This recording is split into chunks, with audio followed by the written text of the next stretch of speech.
We've washed the last of the holiday dishes, survived Black Friday, and sent the in-laws back to wherever they came from. So it's time to sit back and relax, because this, my friends, is Spaced Out Sunday.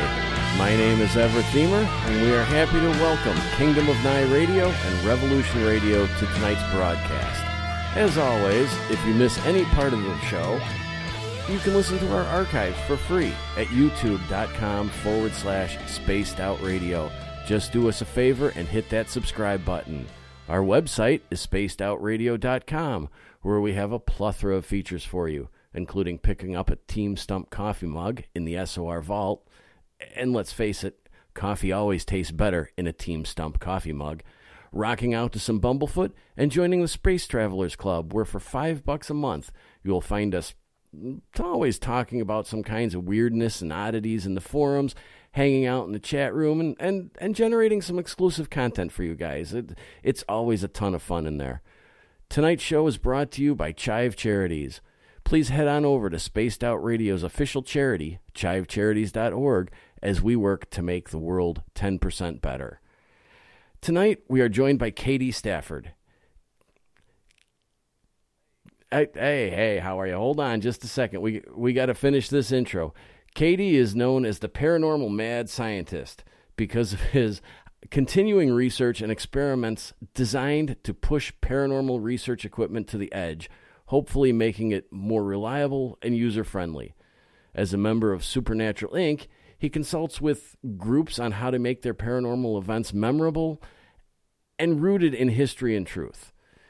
He has worked behind the scenes as a consultant on various TV productions and is most recognized as the tech advisor on Travel Channel's Ghosts of Morgan City.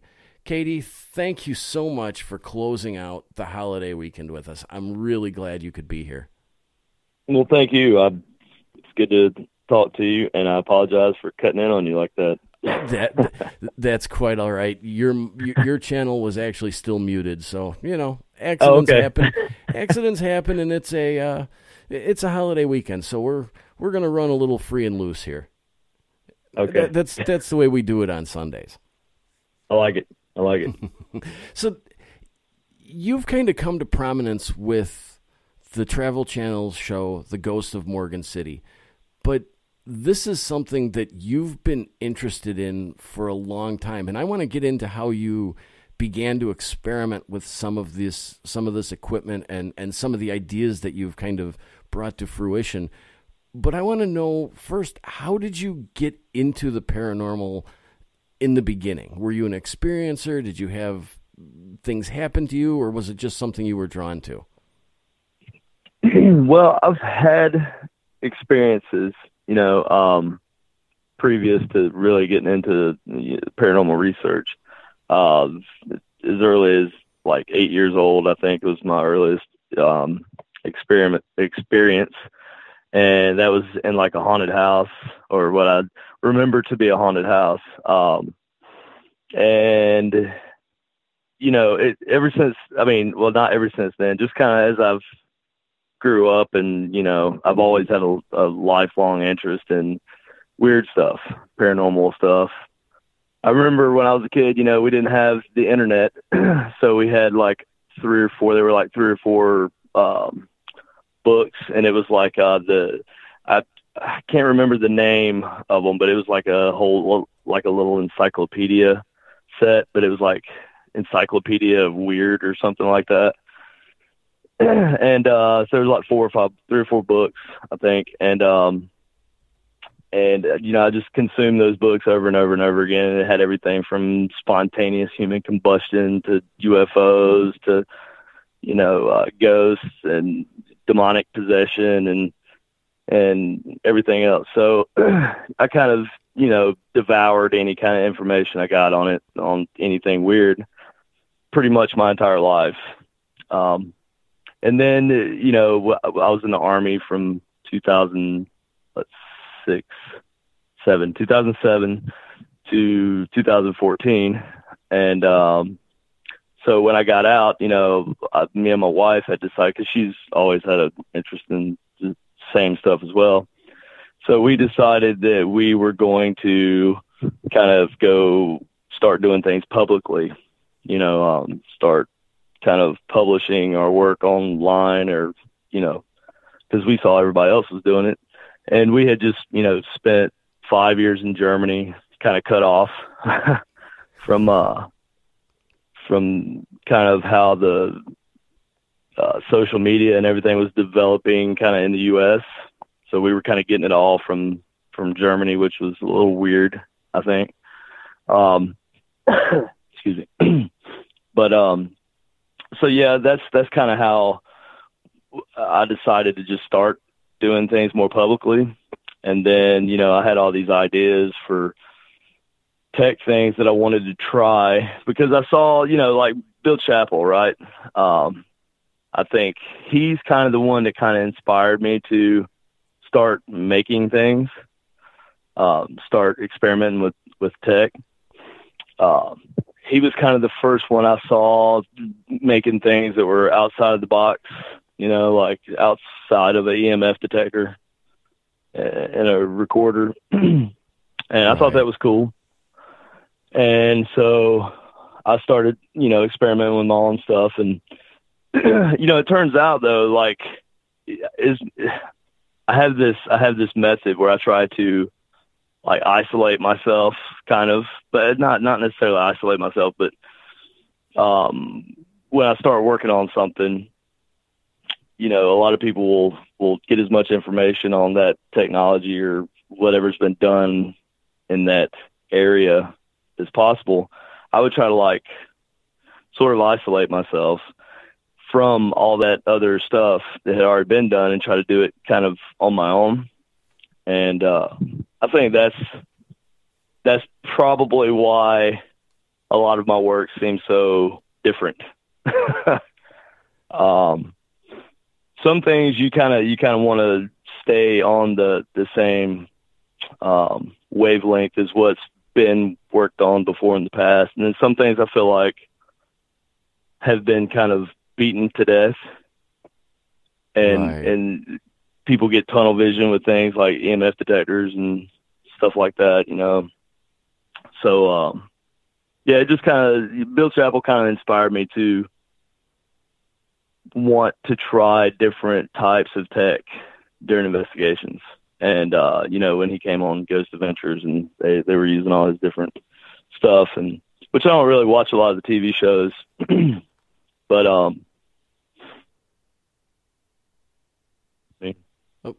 you dropped out a little bit there. Oh, I said Bill Chappell definitely had an influence on me, as far as, developing tech goes. Well, go ahead. No, go ahead. I was just going to say that you mentioned that you had served in Germany, and we love our we love our veterans here, and thank you for your service. I wanted to know what inspires you, or where do you get your ideas to think out of the box a little bit? Because some of the stuff that you have developed is certainly different from what a lot of people would use, but yet it's still sort of rooted in the basics and holding on to the same concepts as a lot of the technology. You're just pushing it a little farther. Well, I think probably the best example of what you just described with me would be like the ghost helmet.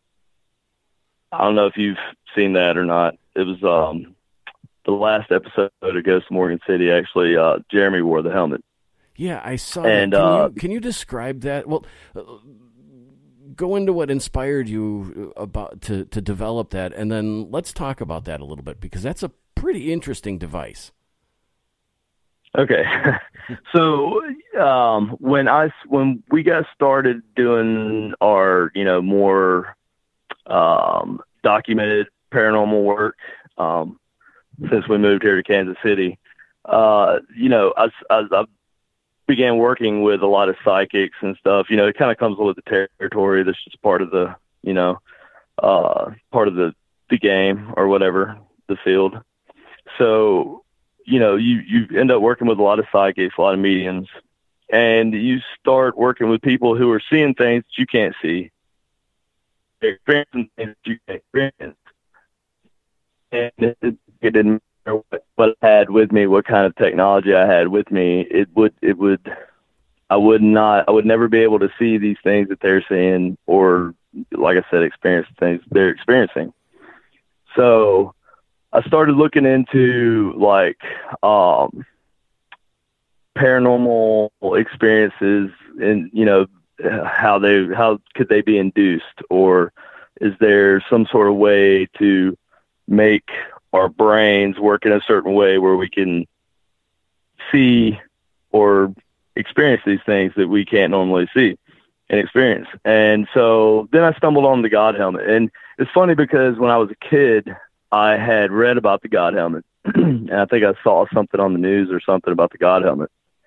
And basically what the God helmet does is it uses electromagnetic fields, low intensity electromagnetic fields, to basically, well, what they thought they were doing was duping the brain into having these paranormal experiences. Now, they were approaching it from the angle of going to disprove paranormal activity. And so they would set up this whole experiment in like a walk-in Faraday cage, so no external stray magnetic fields or anything could interfere.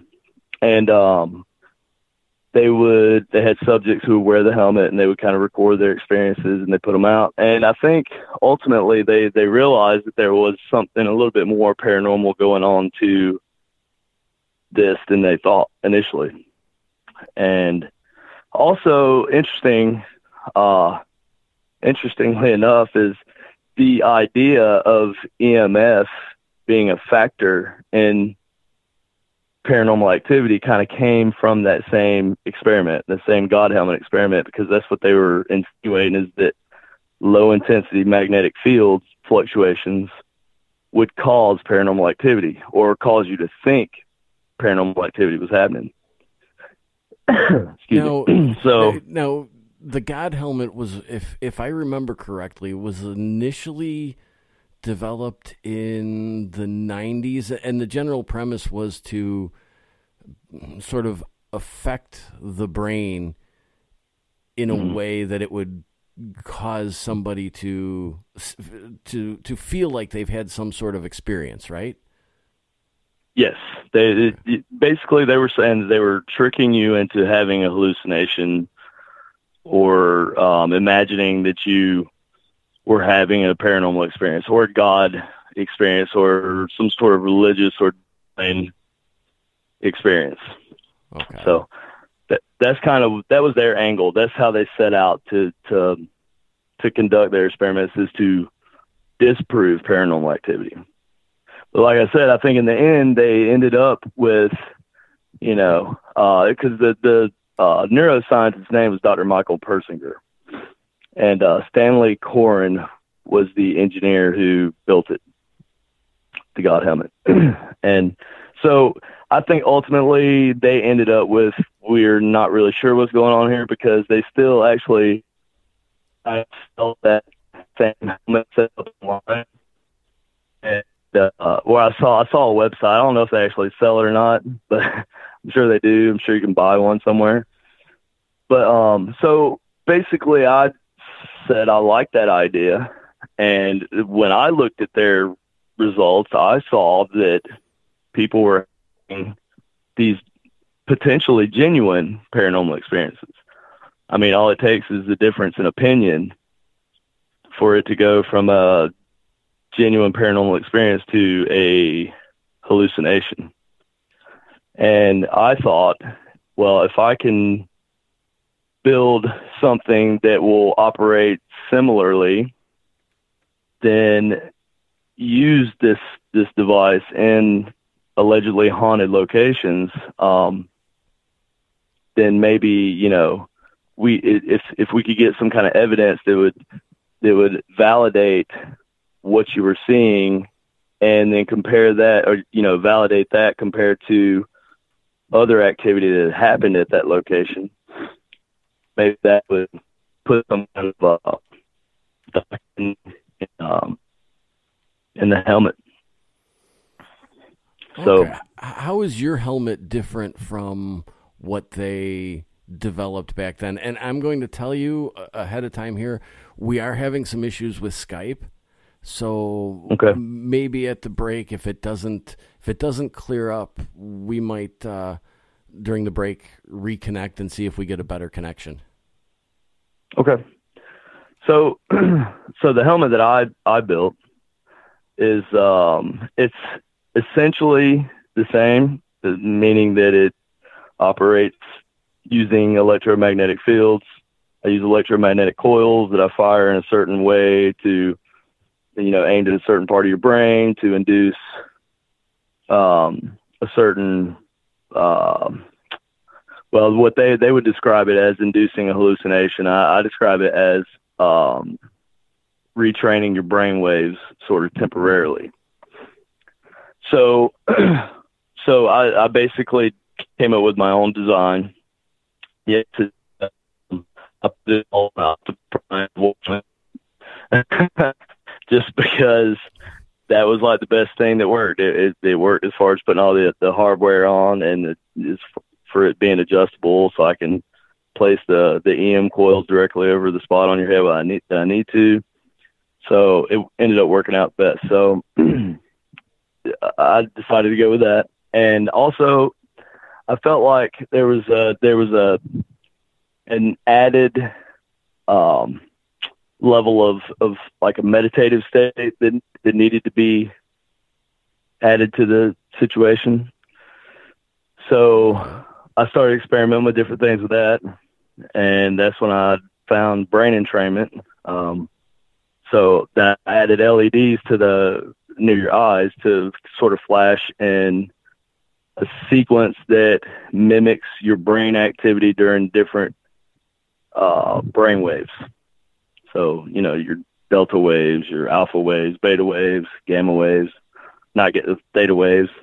No, there's gamma waves.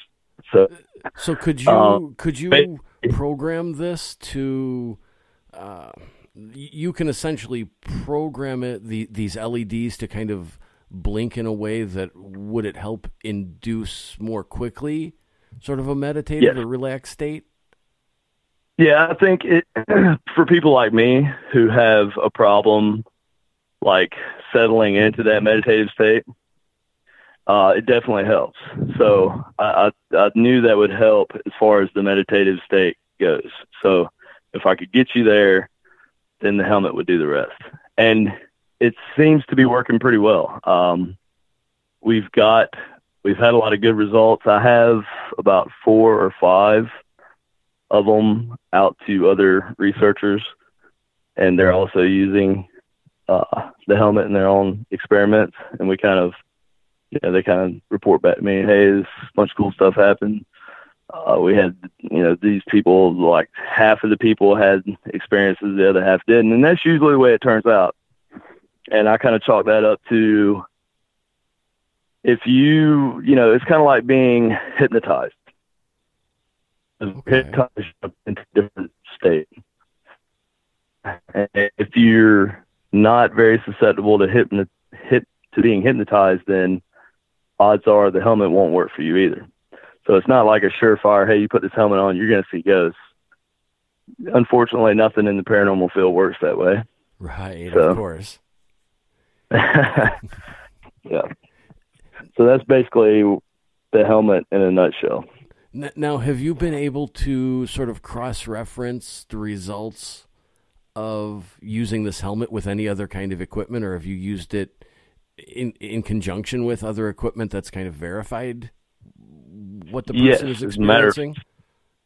As a matter of fact, one of the first public kind of experiments that we did with it, we had a medium wear the helmet in a haunted location. It was at the Randolph County Infirmary in Indiana. Okay. And so we had her wear the helmet, and I knew what had happened in the room we were in. Her to hung herself. And so they even knew exactly where she did it. So, and they told me all this stuff. So and I didn't know who was going to be wearing the helmet at that point. So when I went down to kind of set up I kind of aimed the chair in the direction where this person would be looking at the spot where this nurse allegedly hung herself. And, you know, hoping that, okay, if everything lines up right, then she should get something here, right? I mean, you would think. And as it turned out, we did. We got something. She started seeing something almost immediately after she opened her eyes from her, you know, going meditative state. And so she opened her eyes and she starts seeing something immediately. She says there's something suspended in front of her, kind of hovering in front of her. Looks like a person elevated off the floor right in front of her. And they just pointed right in this direction herself. And, you know, I was blown away at first. And then there was a person with an SLS camera in the room. They sweeped around behind me and the medium, and they pointed the camera in that direction. And they also got a figure on the SLS camera at the same time, in the same spot. So pretty interesting. That was the first validation that I really got, aside from myself having experiences with a helmet. I mean, that was the first time it was validated by a secondary piece of equipment. So somebody could be wearing one of these helmets, and not only would they experience or draw paranormal activity to themselves, but it can be seen and measured or experienced by people around them? Yes, to a degree. Now, that's another thing I found, is that it works off of EM coils firing in a crazy pattern. I think that may be also providing some sort of EM pump-like effect that might act as a beacon for things to track things, track activity. Oh, cool. Katie, I'm going to get you to hold on for just a second, because we are going to step out for our first break, and we're going to see if we can work on this Skype issue. We will be right back after these messages. Looking for the stories of the strange and weird that you will find hard to find anywhere else?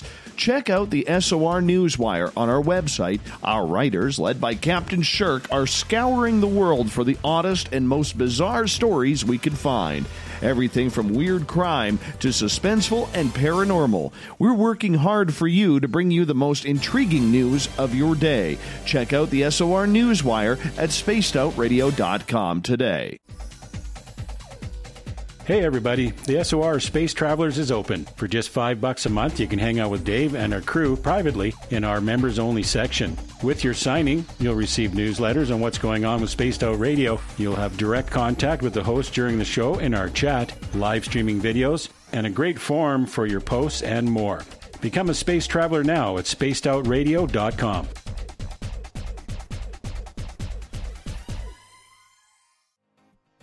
Hey Spaced Out Radio fans, it's John Resig, founder of the CHIVE and CHIVE Charities.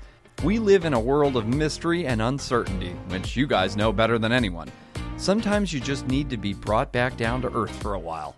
One of the best ways to stay grounded is to help out with your fellow earthlings, and there's no more rewarding way to do that than to give through CHIVE Charities. Unlike many organizations, we don't necessarily aim to save the world, cure disease, or change the course of history.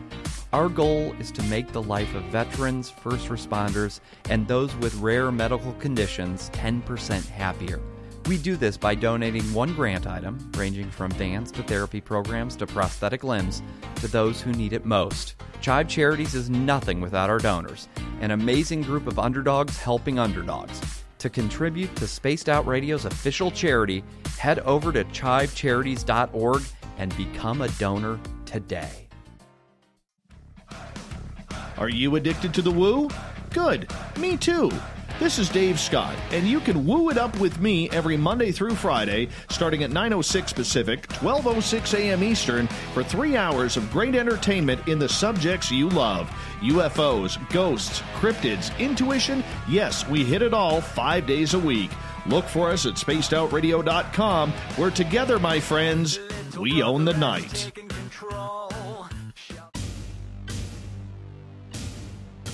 You wanted new SOR gear, and now you can have it. The SOR Vault is fully stocked with t-shirts, hats, hoodies, mugs, and everything in between, with great logos for you to choose from.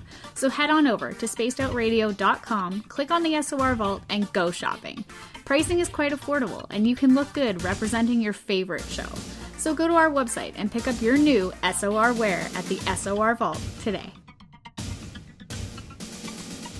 A timepiece is a reflection of who you are, and what better way to show off the real you than with an Escape watch? Escape is a lifestyle brand accessorizing your days and nights. Choose to escape and create the life of discovery that you deserve. Dream, play, unite with your own personalized Escape watch. Head to escapewatches.com. There is no time like the present to enjoy your escape. Use promo code SMF2017 for your 20% discount today. Move over, brother, and let me own Saturday night. This is Rich Giordano, and I'm inviting you to tune on in to Spaced Out Saturdays starting at 9 p.m. Pacific, 12 a.m. Eastern, where I'm going to bust open the lids on everything paranormal. Why? Because we want answers, and I'm the guy who's going to deliver those answers to you. Join the chat rooms, and we'll see you this Saturday. Just be there. No, really.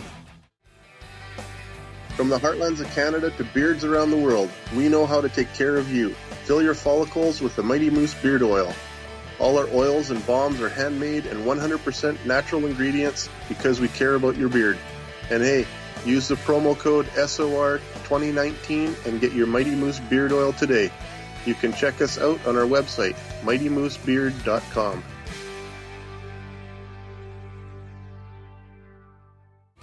We're adding to the entertainment online for Spaced Out Radio. I'm Amber Beckrud, and I want to invite you to subscribe to our YouTube channel and check out Cryptid Tales, where I will take you on a journey into some of the strangest legends and lore from around the world, relaying the stories to you of the strange creatures and experiences that people have had throughout time. You can find Cryptid Tales at youtube.com/Spaced Out Radio, and while you're there, don't forget to check out our free archives and leave a comment. See you there. Heading to Vancouver and looking for some great nightlife? The Moose Vancouver is the place to be. Catch a game on one of the big screens, or just come rock out to your favorite 80s and 90s hair bands. Great food starting at $6.95. The Moose Vancouver is open until 2 a.m. nightly. It's easy to find near the corner of Nelson and Granville. The Moose Vancouver is the official rocking bar of Spaced Out Radio. Looking for something new to push your limits? Look Beyond the Spectrum, a new docuseries featuring some of the best researchers in the world when it comes to everything from UFOs, government cover-ups, and strange humanoids. Truth seekers Stephen Bassett, Jeff Meldrum, Jack Casher, and Stanton Friedman, among others, all chip in to bring their knowledge to you. Beyond the Spectrum can be found on Amazon as well as Tubi TV. Tell us what you think on our Amazon page.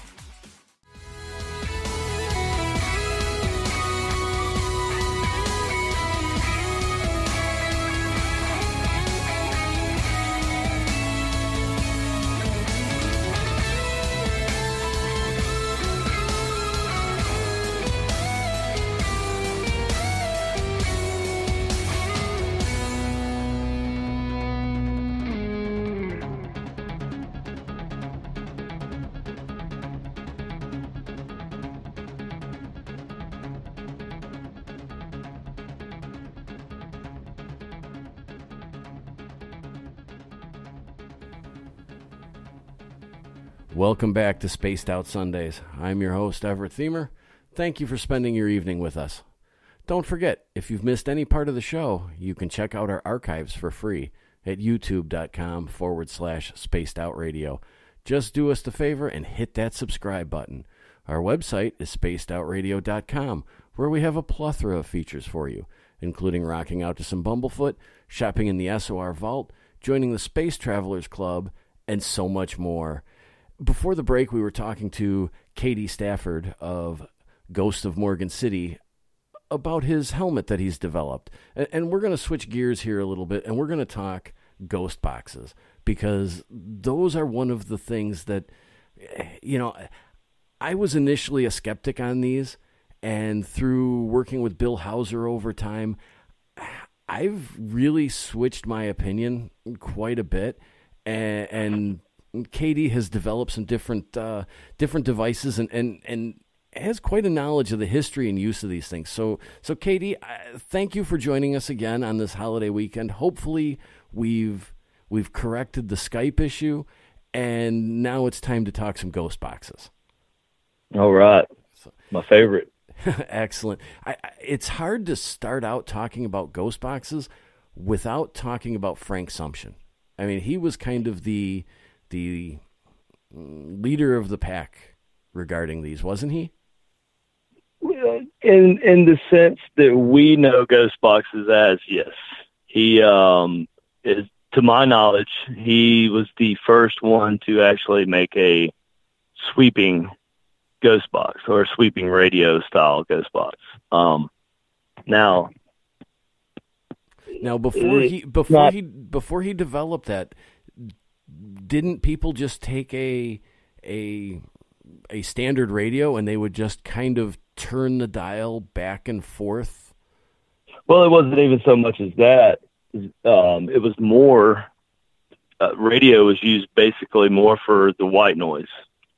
Okay. So you would be looking more at like tuning to an open station and just letting it sit on the white noise that's coming through, and recording for EVP.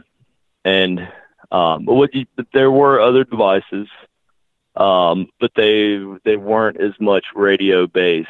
I mean, as far as ghost communication devices, you had the Spiritcom, which came out. You know, George Meeks and Bill O'Neill are infamously famous for developing that, and they were doing that work, I believe, in the 80s, late 70s, early 80s. So, you know, the idea, and there was an element of radio involved in that. They were basically, what they did was they had like this tone generator type device, and they would transmit that to a receiver, a radio receiver in the room. They would actually use a radio transmitter, and they would transmit the signals from these 13 tones that they had picked out. And so you get this mixture of these 13 tones transmitting through the airwaves across the room, being picked up on a receiver, and then played through a speaker, and then recorded onto tape. And so there's some videos on YouTube, actually. It's pretty interesting to go back and watch those, of Bill O'Neill operating the Spiritcom.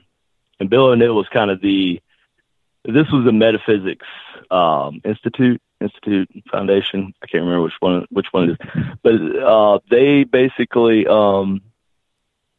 were very, like, as the name entails, metaphysical, right? So they believed in a lot of the psychic phenomenon, and they had kind of mixed the two worlds together, the psychic phenomenon and this world of technology that had come about, and, you know, people had been working with for, you know, since the 50s, I believe. Actually, technically, if you want to get down to brass tacks about it, like in Edison's time, and Nikola Tesla even mentioned speaking to what he believed was aliens, or hearing their voices over the radio waves, when he first invented radio. So I remember that. I remember learning about that. Now, how does, let's shift gears here just for a second. How Edison created, I can't remember what it was called. I think like the formal title or name he gave to it was the device for speaking to the dead. Is that what it was? Yeah, well, he never actually came out with it. He now there was a thing called the psychophone, and I can't remember all the details on that right away, but I know it had to do with a record, basically. So you would record. It was basically like a self-empowerment type thing. Like you would, it was meant to be able to kind of take your positive thoughts and your positive, feelings and make you believe them while you were asleep. So you basically recorded yourself saying, and it looks like, I think Thomas Edison did contribute to it, or he invented it actually. Okay. Yes. Okay. So I couldn't remember if he did or not, but I'm looking at it right now, and it says they think he invented the psychophone to record messages from the afterlife, but basically it was meant to reiterate your positive thoughts to you while you were asleep that night. And I think the definitions kind of changed over time to this thing fitting that device that he joked about, saying, I think we're on the verge of communicating with the dead or whatever. Okay. But it's never actually been proven. So, yeah. Now, jumping back to the early versions here with the 13 tones, were those right. tones just, was it a pre-programmed sort of sequence of tones? Was it random? Would they just play them as they felt, or how did that work? There are holes in the research, and that's kind of the problem with replicating the Spiritcom is the diagram that they give for basically the hardware is so basic. It just says, tones produced here, transmitted here, and then picked up here and played back here. And so it's really hard to say how exactly they did it. But if you go and you listen to the YouTube, the video, if you watch the videos on YouTube of Bill O'Neill using the Spiritcom, it really sounds like a guy is talking right back to him as he's talking, like two-way conversation. And it sounds like someone is like if they had one of those electronic voice boxes. Okay. Like if you lost your larynx. And that's kind of how they describe those tones picking up and sort of reproducing that larynx, and that's why it sounds like a electronic larynx or electronic voice box. And that's their explanation of it. Now, there is a lot of debate on whether that was real or not, and that's kind of something that you have to make up your own opinion on. I believe that they had something, and I don't know, I can't say for sure that the tapes are 100% legit, but I do believe they had something, and now it's lost to time. Now there is work going on to recover the Spiritcom, and I'm trying to be as part of that as much as possible because I would like to just at least get my hands on it and look at the hardware and everything firsthand, so I would know the answers to that question. Well, if the plans are as vague as you say they are, is that possible? To find, now the thing is there's a guy who claims to have this thing in storage. And I know somebody who's working to get this thing from this guy. Okay. I can't tell any details, but yes, there is works going on to recover the original Spiritcom. Okay. Well, so that's go ahead. Something that'll be interesting. That's something that'll be really interesting. Being that's kind of the father sort of this whole thing. Okay. So let's jump forward back to Frank Sumption. And what was the first ghost box that he developed? Well, now you're getting kind of into Tim Woolworth territory there with that. So I can tell you that he got the idea from I think it was a Popular Electronics magazine, and so basically he got the idea of how to build the hardware and to sweep the radio from there. And I can tell you that it was basically a car stereo setup. So he used a car stereo style radio and these big 12-volt batteries, and that in conjunction with the sweep circuit that he built, which is what actually changes the tuning in your radio. It makes it go up and down. That's basically how he came up with the first Ghost Box. Okay. And obviously after him, there have been numerous Ghost boxes that have come out, but you've kind of taken your own path with this. And how did you get involved in developing them, and how did you come up with your ideas to do these a little differently? Well, I first got interested in ghost boxes. My daughter and I were looking for something she was like, 14. And we were looking for something to do on Friday night, some family, some kind of science family little craft or something to do. And so we went to Hobby Lobby and we found a crystal radio kit. And I said, oh, this was like fun. At this point I didn't know anything about a ghost box or radios beyond like an SB7. That was literally the only thing I really knew about it. It was always an interesting thing to me, but as far as the guts of it, I never really got into it. So we sat there, and she eventually went to bed, and I'm still winding this copper coil, and I wound this copper coil for this crystal radio for a couple hours. And finally finished it, got it all put together. And I noticed a lot of weird sounds, a lot of weird voices coming through that didn't seem like radio.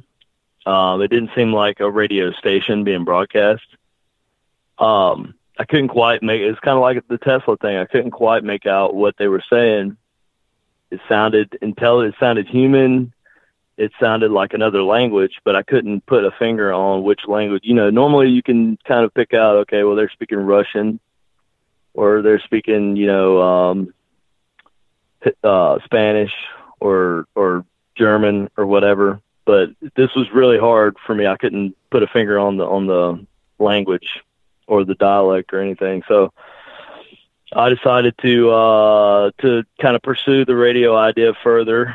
And then, my first ghost box that I ever built, I couldn't figure out, I had electronics knowledge, right? But I didn't have the analog, like audio electronics knowledge that I would need to build like a Frank Sumption style ghost box. So I kind of thought about it, and I was like, all right, well, what's the easiest way I could come up with a ghost box? And this kind of goes back to what you said before. The first thing that popped into my head was, okay, so basically what I'm doing here is I'm turning the radio dial back and forth, right? I just turn it back and forth 180 degrees in either direction, and I'm sweeping all the way through the station. So I was like, all right. So I basically built this setup. I used a microcontroller and a servo, and attached the servo to the dial and programmed the servo to sweep back and forth 180 degrees, and I could change the speed. And so basically I had I could make any radio a ghost box like that. And I thought it was really cool. And so I was hooked at that point. And I just kind of started expanding and trying to take my own direction, but at the same time, like Frank Sumption's schematics for his ghost boxes are on Tim Woolworth's website, ITC Voices. And so I would always go back there. And I've been going back there. I mean, even to this day, I still go back there and I look at those schematics. And actually, that was kind of my goal, was to finally build a Frank's box style sweep circuit based on his schematics, right? And there were a couple holes there that I had to learn my way through, but I finally did it. And but I did also, I started back to the microcontroller thing. That was my first digital ghost box, because there's a setup you can build using a microcontroller and a FM radio module, and it's a matter of code after that. Once you get the hardware down, so you go through the code, you write your code, upload your sketch, and bam, you got your basis of your ghost box. Now, is that entirely digital? Yes, that would be totally digital, because basically you're just telling. Now that setup in itself is entirely digital, right? Like if it's based on just the code, sweeping the radio module, yes, that would be completely digital. But would it still have a receiver to pick up terrestrial signals, or is it entirely internal? Oh no, it's a digital radio, right? It's a digital setup. Now it still uses FM radio. It's just it's just making it work digitally. So instead of using a circuit to tell the station to do this or to do that, I'm basically using a microcontroller and sending information to the module and saying, change to this station, change to that station, or whatever. So that's the difference. But aside from that, you're still picking up the FM, like actual FM radio waves, not like web radio or anything like that, or the what is it, DAB?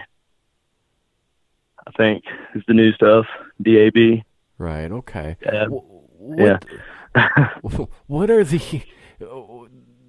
You've brought up so many questions, so I may seem to bounce around here or circle around again. But that's okay. So what are the differences and the advantages and disadvantages of something digital like that, where it's a random scan, versus something that is a linear scan where it starts at one end of the spectrum and just keeps going back and forth? Okay, so basically you're asking what's the difference between analog and digital. And analog is typically you're going to find a sweeping from the lowest station, 87.5, we'll say 87.5, up to the highest FM station, which is 108, or the AM band, if you have both or one or the other. And with digital, you can do the same thing, but you can also make it go randomly. You can make it sweep. You can make it sweep randomly. You can make it sweep like my Necrocom sweep, and that is basically I start out at the first station, I skip to the last station, then I go to the second station, second to the last station. It's kind of confusing. I'd have to show you probably on paper, but yeah. So with digital, you have some pros that you don't have with analog. It's way easier to define how you want the radio to operate. As far as, do I want it to scan, forward over and over and over again, or do I want it to sweep up and then sweep back down, or do I want it to sweep in reverse? Do I want it to sweep randomly? Whereas analog, you can sweep randomly, but it's a lot more work. Yeah, there's a lot more circuit that you have to build. And so most of your analog sweep circuits are going to be, linear. They're going to go from the bottom to the top and back down to the bottom.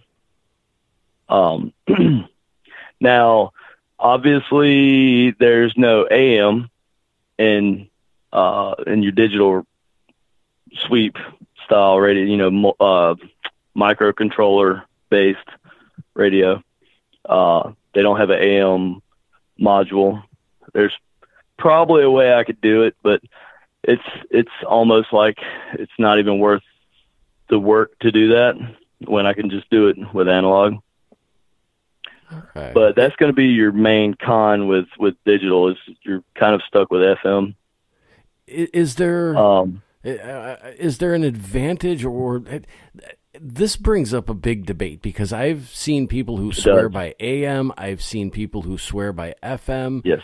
And I kind of understand the idea that FM is better because there's less talk on it. Typically here in the US, if you're listening to a talk radio station, generally it's probably AM. So if you're scanning the AM bands, you're more likely to pick up tidbits of conversation. But that is such a debate between AM and FM. What are your thoughts on that? Well, there is a debate between AM and FM. And basically my thoughts on it is, I feel like, okay, it's me and you were talking earlier before the show started. And so basically I feel like there are different things out there. There's different beings out there that we can't see, that are there, that we can, however, communicate with through radio. But these things that are out there that we can't see, they're not all the same. They don't all have the same nature. They're not of the same origin. So they operate, and I can't even begin to describe to you how this works. Just from my work, it seems like there are certain things that can communicate through FM, and there are certain things that can communicate through AM, and there's some things that communicate even in different ways over the same band, over the FM band. Like there's some things that use what I call the bumblebee method, which is if you've ever seen Transformers from, I think, 2007. Bumblebee's voice box was broken, and he used a radio to communicate. Katie, I'm going to get you to hold on here one second, because we're going to step out for another break, and when we come back, we're going to get into this discussion of AM versus FM and the things that may be able to communicate on the different bands. We will be right back after this break on Spaced Out Sundays. John Resig here, founder of CHIVE Charities. And just like you, we have a penchant for the uncommon, the overlooked, and the off-the-cuff. CHIVE Charities operates a bit differently than most organizations. We listen to our recipients to find out exactly what they need, and then we give it to them. We provide people with rare medical conditions, veterans, and first responders with grant items that will make a direct impact on that person's life. We don't just forget about our recipients when the van or the wheelchair has been delivered, though. Our recipients are part of our CHIVE Charities family for life. By becoming a donor with us, you could be a part of that family too. And our listeners of Spaced Out Radio know that thinking differently can be a very good thing. To get to know some of our recipients and to support Spaced Out Radio's official charity, head over to chivecharities.org and start making a real difference today. Get your horns up with me on Spaced Out Radio. This is Ron Bumblefoot THAL. Come tune in to SOR, where you can hear me rock out with Little Brother Is Watching, the official theme song of Spaced Out Radio. And then come on over to bumblefoot.com, where you can find out about my tour schedule, my music, and everything else. Bumblefoot.com keeps you up to date on what I'm doing and the best way to stay in touch with my music and music camps. Sign up for my newsletter at bumblefoot.com, and remember, Little Brother Is Watching. So, you love talk radio? Then you'll love TalkStreamLive.com. TalkStream Live is always on, 24/7, with the best streaming talk shows. Find your favorite talkers and discover some new ones. It's free, readily available online or on mobile with any smartphone or tablet. Finding your favorite talk shows all in one place has gotten a whole lot easier. Just go to TalkStreamLive.com. Be sure to download the free apps from Google Play or the iTunes App Store. At spacedoutradio.com, we have a little bit of everything for you to stay up late. So while you're there, check out our SOR Newswire, where our team brings you stories of the weird and strange to the WTF from around the globe. News on Bigfoot, UFOs, paranormal, Darwinian-type crime tales. It's the stories that the mainstream media usually won't touch. Well, we got them all on the SOR Newswire, only at spacedoutradio.com. Visit purpleplates.com today. For over 40 years, the Purple Energy Plates have been delivering amazing results for their many customers. Inspired by the great genius Nikola Tesla, the harmony, healing, and energetic effects of the plates have proven over and over to be beneficial and often miraculous to thousands of customers. Check their site for daily specials and choose from their many energy products. You won't be sorry. Visit them today at purpleplates.com. Come hang out with me, Little Richie G, as I take over the airwaves on Spaced Out Saturdays. This is Rich Giordano, and I'm going to bring you the most fun on the radio you can have with your clothes on. We're going to get to the heart of the subjects from UFOs to what's going on in the paranormal and everything in between. So come join me at spacedoutradio.com starting at 9 p.m. Pacific, midnight Eastern, for the fastest 3 hours of your week. The SOR Vault is open for business, and do we have some cool swag for you to pick up? All you have to do is head over to our website and click on the SOR Vault. You have a variety of cool logos to choose from, and put them on anything you want. T-shirts, hoodies, hats, coffee mugs, you name it, we can get it to you. So do your shopping by supporting the story you love. Get your Spaced Out Radio swag at the SOR Vault today.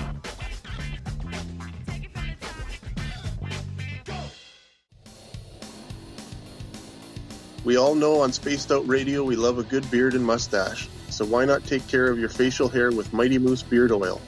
Made in Canada, we're taking care of beards and stashes around the world. We use 100% natural ingredients with our oils and balms to make your whiskers feel silky smooth. Use promo code SOR2019 at MightyMooseBeard.com today. Looking for something new to push your limits? Look Beyond the Spectrum, a new docuseries featuring some of the best researchers in the world when it comes to everything from UFOs, government cover-ups, and strange humanoids. Truth seekers Stephen Bassett, Jeff Meldrum, Jack Kasher, and Stanton Friedman, among others, all chip in to bring their knowledge to you. Beyond the Spectrum can be found on Amazon as well as Tubi TV. Tell us what you think on our Amazon page. Are you having encounters with the paranormal, supernatural, or ufological that you cannot explain?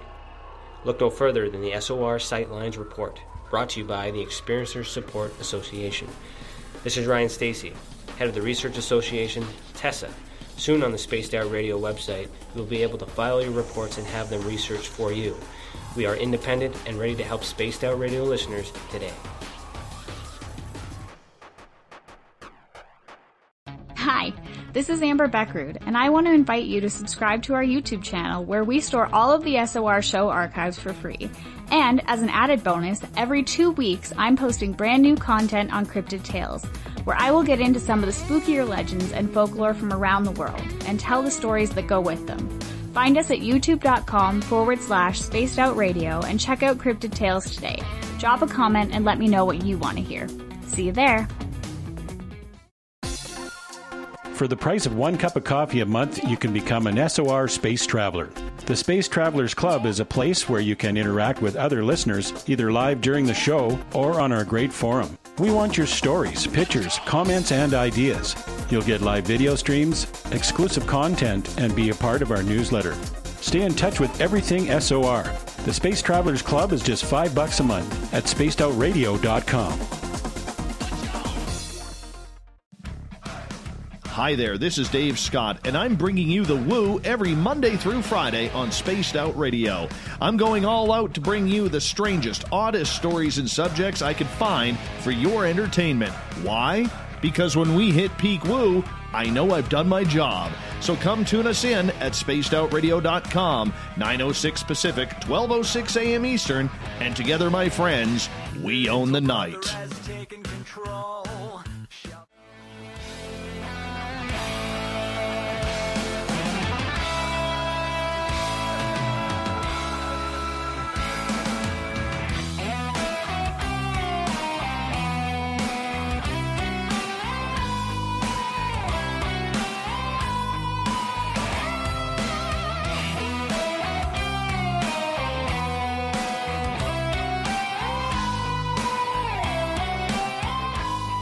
Welcome back to the second hour of Spaced Out Sundays. I'm your host, Everett Thiemer. Thank you for spending your evening with us.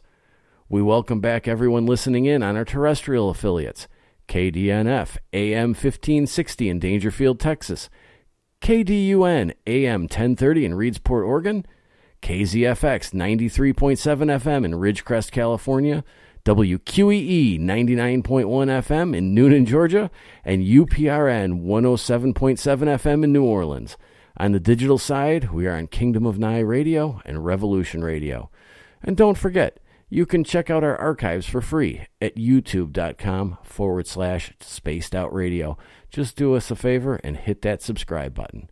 Our website is spacedoutradio.com, where we have a plethora of features for you, including rocking out to some Bumblefoot, shopping at the SOR vault, where you have to pick up a coffee mug and you have to get a Team Stump one. I am bringing Team Stump back, and I drink out of a Team Stump coffee mug.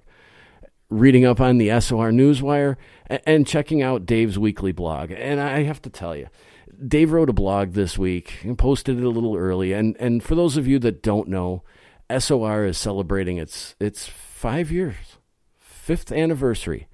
And Dave wrote some very complimentary things about everybody that's been involved with this. And there are so many names to name that I don't want to forget anybody, so I'm not going to name anybody. But he wrote some nice things about me, which makes me think he really doesn't know me. But the one thing I do want to say is that, you know, Dave has been working at this for 5 years. And while we all pitch in and, you know, do our parts, Dave is the one who has made this. And he deserves a lot of credit and a round of applause, because I was a listener long before I ever became involved in SOR. And I will tell you, I've watched him work his butt off.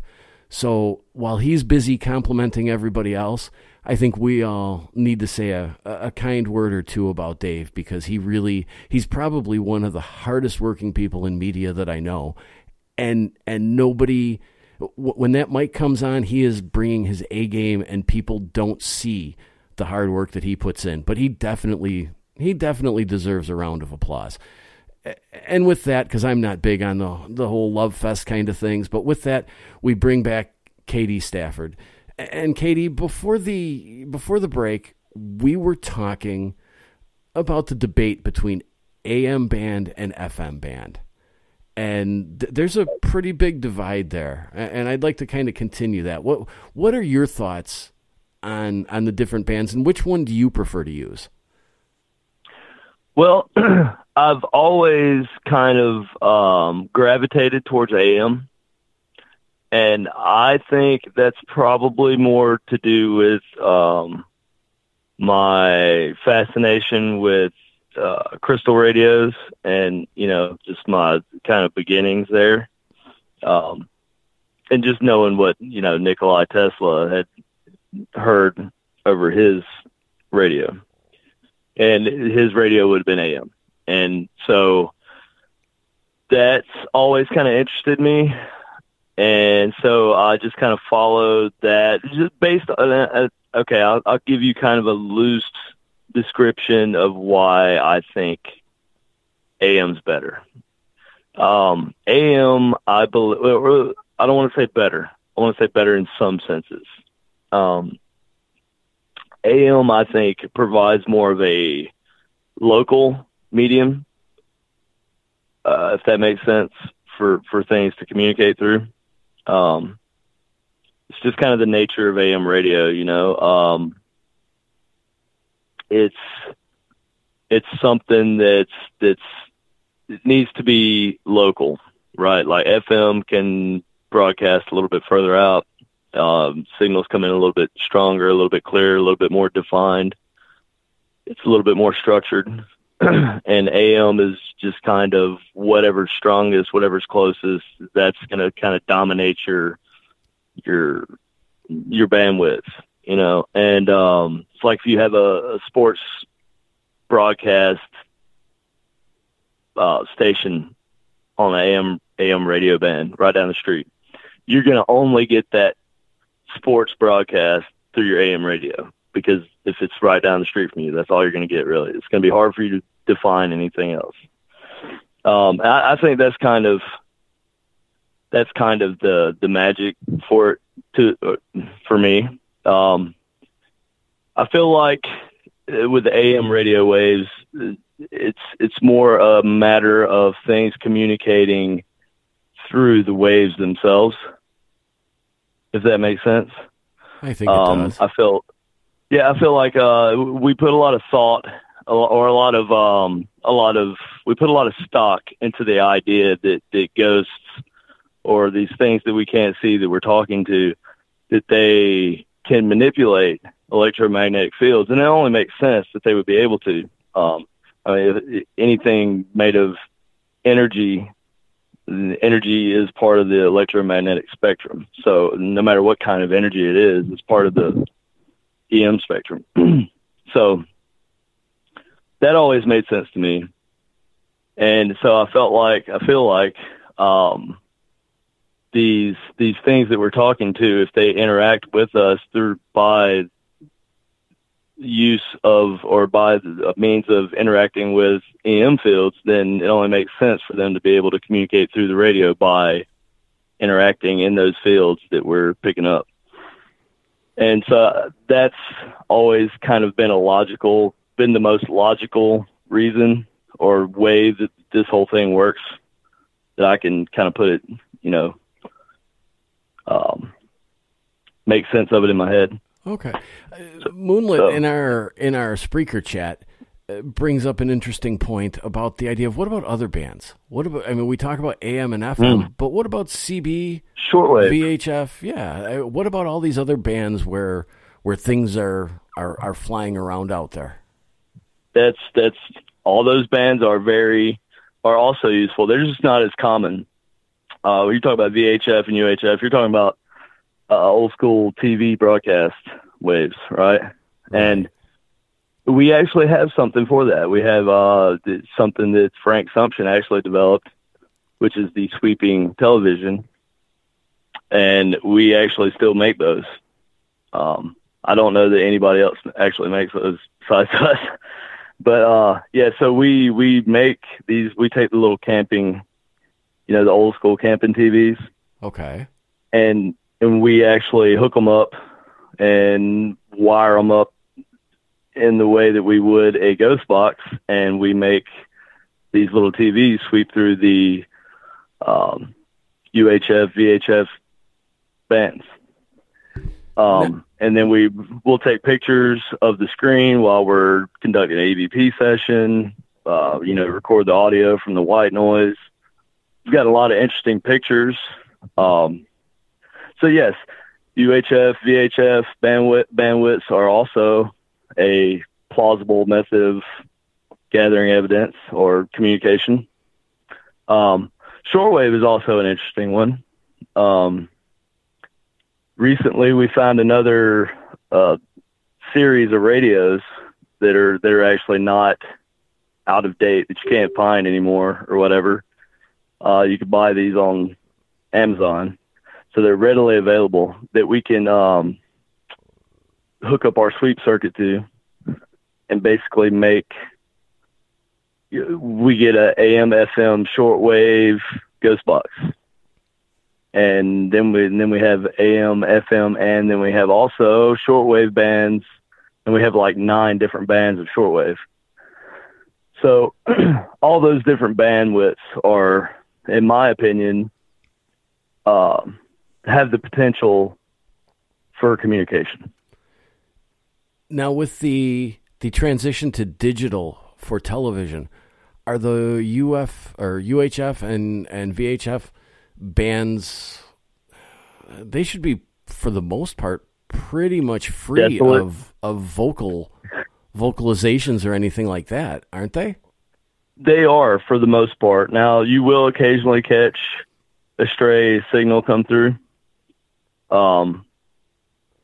But for the most part, you won't get anything. You won't get any picture. You definitely won't get any video, any sort of anything come across visually. You'll definitely get some, I think, FM radio bleed through. But again, like, is it bleed through? Is it not bleed through? That's the question. In my mind, it boils down to, is the response valid? So, I don't know exactly how I should ask this. How many responses, or what's it like to sweep through those bands? Do you get responses? Is it pretty much just static? Because it seems to me that if you got an intelligent response over one of those bands, that's a little bit of validation where people can't necessarily argue that it's some sort of bleed over or something like that if it's on a desolate signal. Right. Now, like I said, we've gotten more video, like possible things, than we have audio sweeping through the UHF and VHF. But it's mostly visual, and yeah, there's no. I've yet to see myself where there was a video bleed through that could be blamed on, man-made radio or television broadcast. So yeah, if I get anything over the TV, I'm pretty much probably going to be calling it valid. Because my experience, you don't get things bleeding through visually on that band. Right. We're going to get into some of the video work a little later, because you are working on a couple of things, if I'm correct. Yes. But I want to go back to Frank Sumption a little bit and compare, like, his original work and even his later work. Are there aspects of that are getting lost in these new ghost boxes? I mean, I think so. I think you could say that, or you could also say, well, there's just another taste in ghost box communication that's kind of developed, and that's kind of came around with the use of when people started adding audio effects and stuff to the ghost box sound. So, you get people using pedals and different effects, and which I think is great. But also at the same time, I don't think you can do away with all those old original things that we used in ITC and in ghost box communication. You can't get rid of the static all the time, but some people don't like the static, and some people want to go with the noise suppression where they turn down the radio static and they only get the snippets of voice they come through. And then some people will argue, well, you're only getting the radio responses, you're only getting the radio snippets that are coming through, you're not getting that underlying voice that could be there in the static, because the static's getting cut out. So I think it's hard to say if we're losing things. I think some people, if they get too maybe closed-minded or tunnel vision on, they're set on one specific style, I think you kind of have to broaden your horizons and try different things, different methods.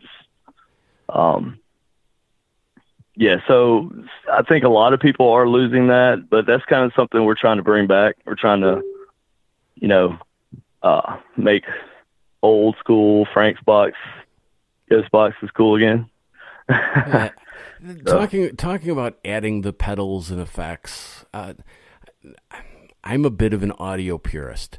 I know, and I think most people understand that the more you do to a signal, the more opportunity there is for corruption or artifacts to appear in that signal.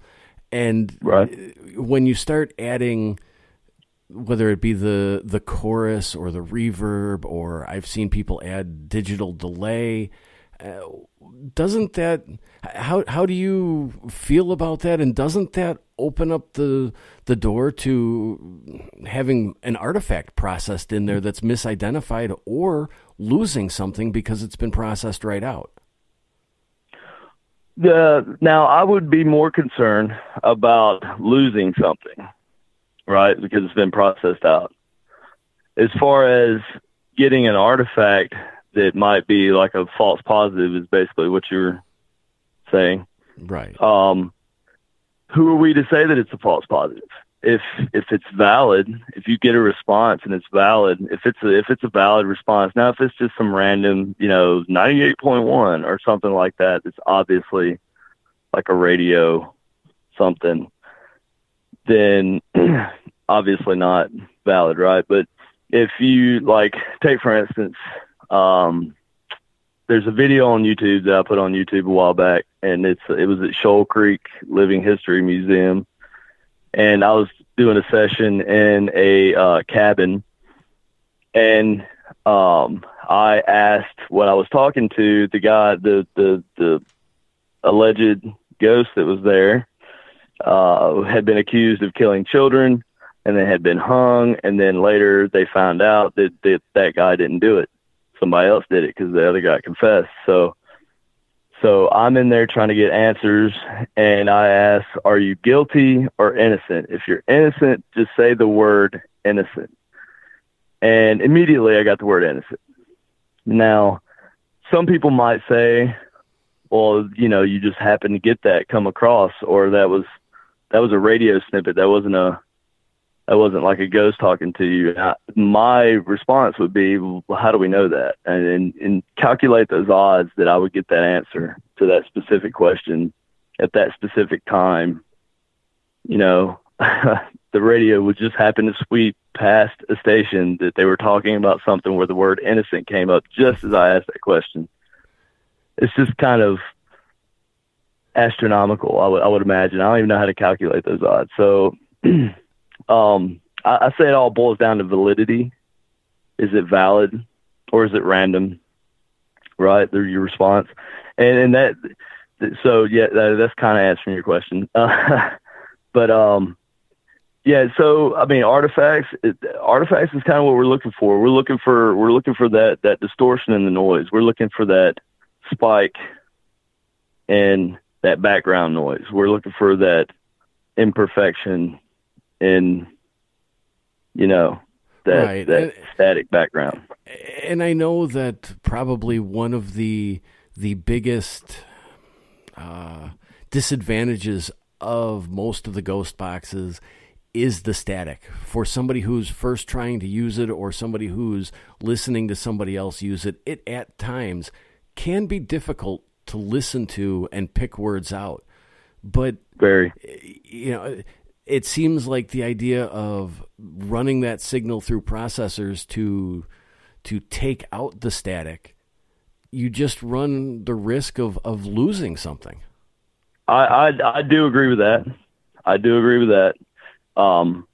The losing something part, because I've gotten so many responses that came under like a low strength signal, and that low strength signal is kind of under the static, but you can hear it, but it's under the static. But if that had been being processed by like a noise killer pedal or something like that, then I would have totally missed that.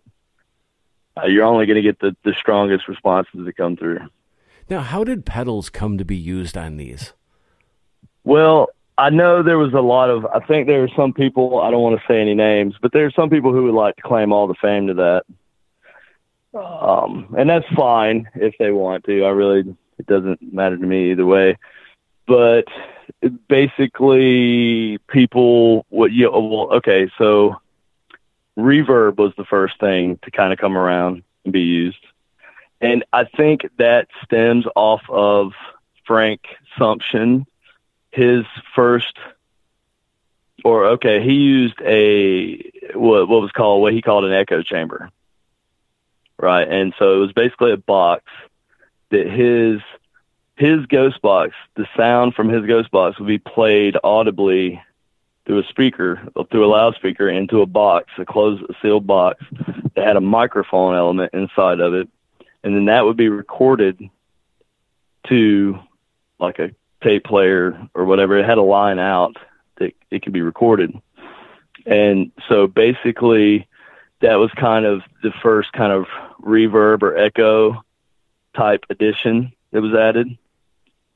And I think it all just kind of went from there. People just started experimenting with different ways to add reverb to the tail end of that. And you know, and then different effects came into play. And I'm guilty of using different things too. I'll throw in like a multi-effects pedal and just start making noise. And, you know, because ultimately that's what we're doing. We're providing I think we're providing a carrier wave a lot of times for other things to imprint a message on. That makes sense. And that's just another method of communication. You know, I was talking about there's different ways different things communicate. Well, I think some things may come through the actual radio waves by interfering with the EMF fields. And then I think some things may actually need that carrier wave, that frequency, that noise to imprint their voice onto. So and we're going to get into that before the program ends, because you and I had a bit of a discussion about whether it's just ghosts that come through, and I want to talk a bit about sort of that debate whether or not these entities are putting words together or kind of grabbing snippets of the speech that they hear on the radio waves and putting that together. I mean, there's so many there are so many different directions we can go, and there are so many theories on this. And being known as the mad paranormal scientist, you're the one that's kind of looking at these and digging in different directions. And we have a couple of your products that we need to kind of explore and talk about a little bit. But I am going to get you once again to hold on for just a few minutes, because we are going to step out for another break on Spaced Out Sundays. All right. Yeah, we'll be right back after these messages. Hey, space travelers, this is John Resig, founder of the CHIVE and CHIVE Charities. If you know anything about our website, you know we like to do things a little differently. We're not some faceless organization collecting money for a nebulous cause. Our donor dollars go directly toward life-improving items. Then we give those items directly to an underdog who needs it most. To become a donor with Spaced Out Radio's official charity, CHIVE Charities, just go to chivecharities.org/donate. Hello, this is your guitar man, Ron Bumblefoot THAL, and I have to tell you, I love the response I get for Little Brother Is Watching from Spaced Out Radio fans. It's amazing how music can inspire and make people think deeper about what's going on in the supernatural world. You can head over to my website, bumblefoot.com, to check out my music, my guitar workshops, my touring, even check out some of the hot sauces that I'm working on. And make sure you keep on listening, because with Spaced Out Radio, you know Little Brother is watching. We're adding to the entertainment online for Spaced Out Radio. I'm Amber Beckrud, and I want to invite you to subscribe to our YouTube channel and check out Cryptid Tales, where I will take you on a journey into some of the strangest legends and lore from around the world, relaying the stories to you of the strange creatures and experiences that people have had throughout time. You can find Cryptid Tales at youtube.com/Spaced Out Radio. And while you're there, don't forget to check out our free archives and leave a comment. See you there. Every night on Spaced Out Radio, we have places for you to hang out. Hi, this is Carl. Join our SOR Space Travelers group on Facebook for live chat. On Twitter, using hashtag Spaced Out Radio, you can also join us in our Spreaker chat room. Check us out on Instagram at Dave Scott SOR. All of our archives are free on YouTube at Spaced Out Radio. By the way, I'll be watching you at your window until you do. Bye! Heading to Vancouver and looking for some great nightlife? The Moose Vancouver is the place to be. Catch a game on one of the big screens, or just come rock out to your favorite 80s and 90s hair bands. Great food starting at $6.95. The Moose Vancouver is open until 2 a.m. nightly. It's easy to find near the corner of Nelson and Granville. The Moose Vancouver is the official rocking bar of Spaced Out Radio.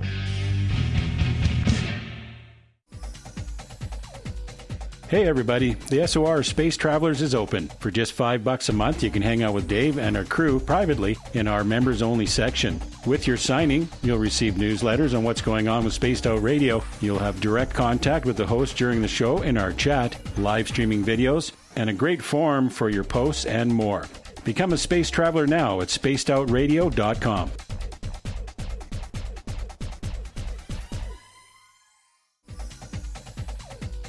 Hey everybody, the SOR Space Travelers is open. For just $5 a month, you can hang out with Dave and our crew privately in our members-only section. With your signing, you'll receive newsletters on what's going on with Spaced Out Radio. You'll have direct contact with the host during the show in our chat, live streaming videos, and a great forum for your posts and more. Become a space traveler now at spacedoutradio.com.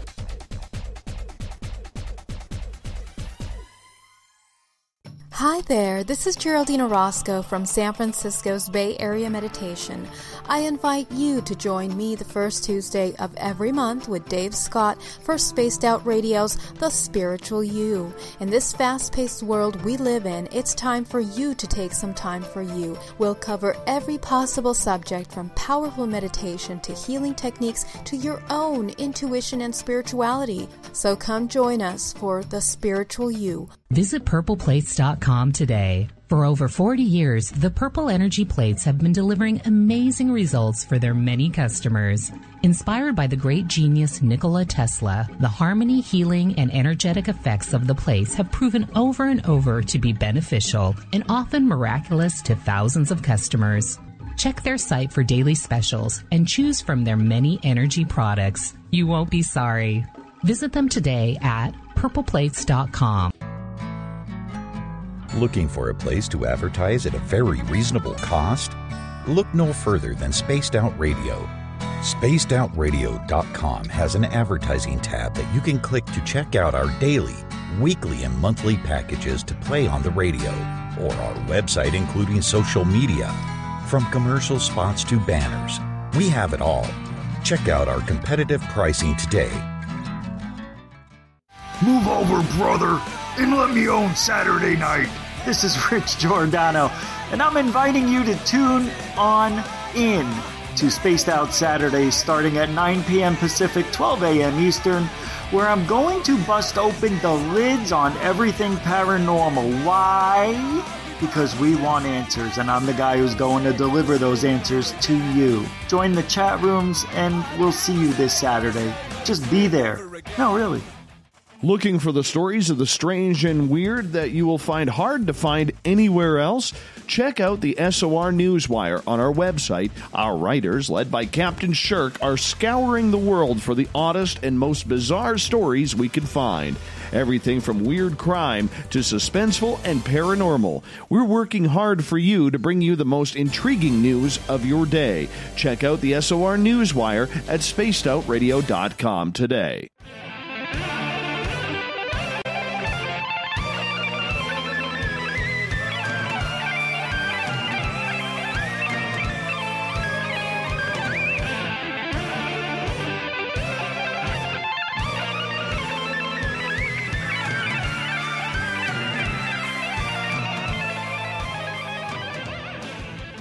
Oh, I wish I could play like Bumblefoot. Welcome back to Spaced Out Sundays. I'm your host, Ever Themer. Thank you for sticking around with us. Don't forget, if you've missed any part of the show, you can check out our archives, always for free, at youtube.com/Spaced Out Radio. Just do us a favor and hit that subscribe button. Our website is spacedoutradio.com, where we have a plethora of features for you, including rocking out to some Bumblefoot, shopping in the SOR Vault, where you can find some really cool t-shirts, mugs, all kind of sweet swag, joining the Space Travelers Club, and so much more. We're talking tonight to Katie Stafford, the tech guy for Ghosts of Morgan City on the Travel Channel, and he's also known as the Paranormal Mad Scientist, and he's pushing the limits with a lot of this stuff. He's taking this stuff to some different directions and has some really good ideas on some places this technology can go. And Katie, before the break, we were talking about effects and how possibly signals can be lost by being processed out. And we kind of touched on it a little bit, but talking about that really brought this to mind. The idea of what kind of entities can communicate over these ghost boxes and how they do it. Because I think everybody's had some of those experiences where it didn't quite sound like a ghost, but you're not really sure what it was.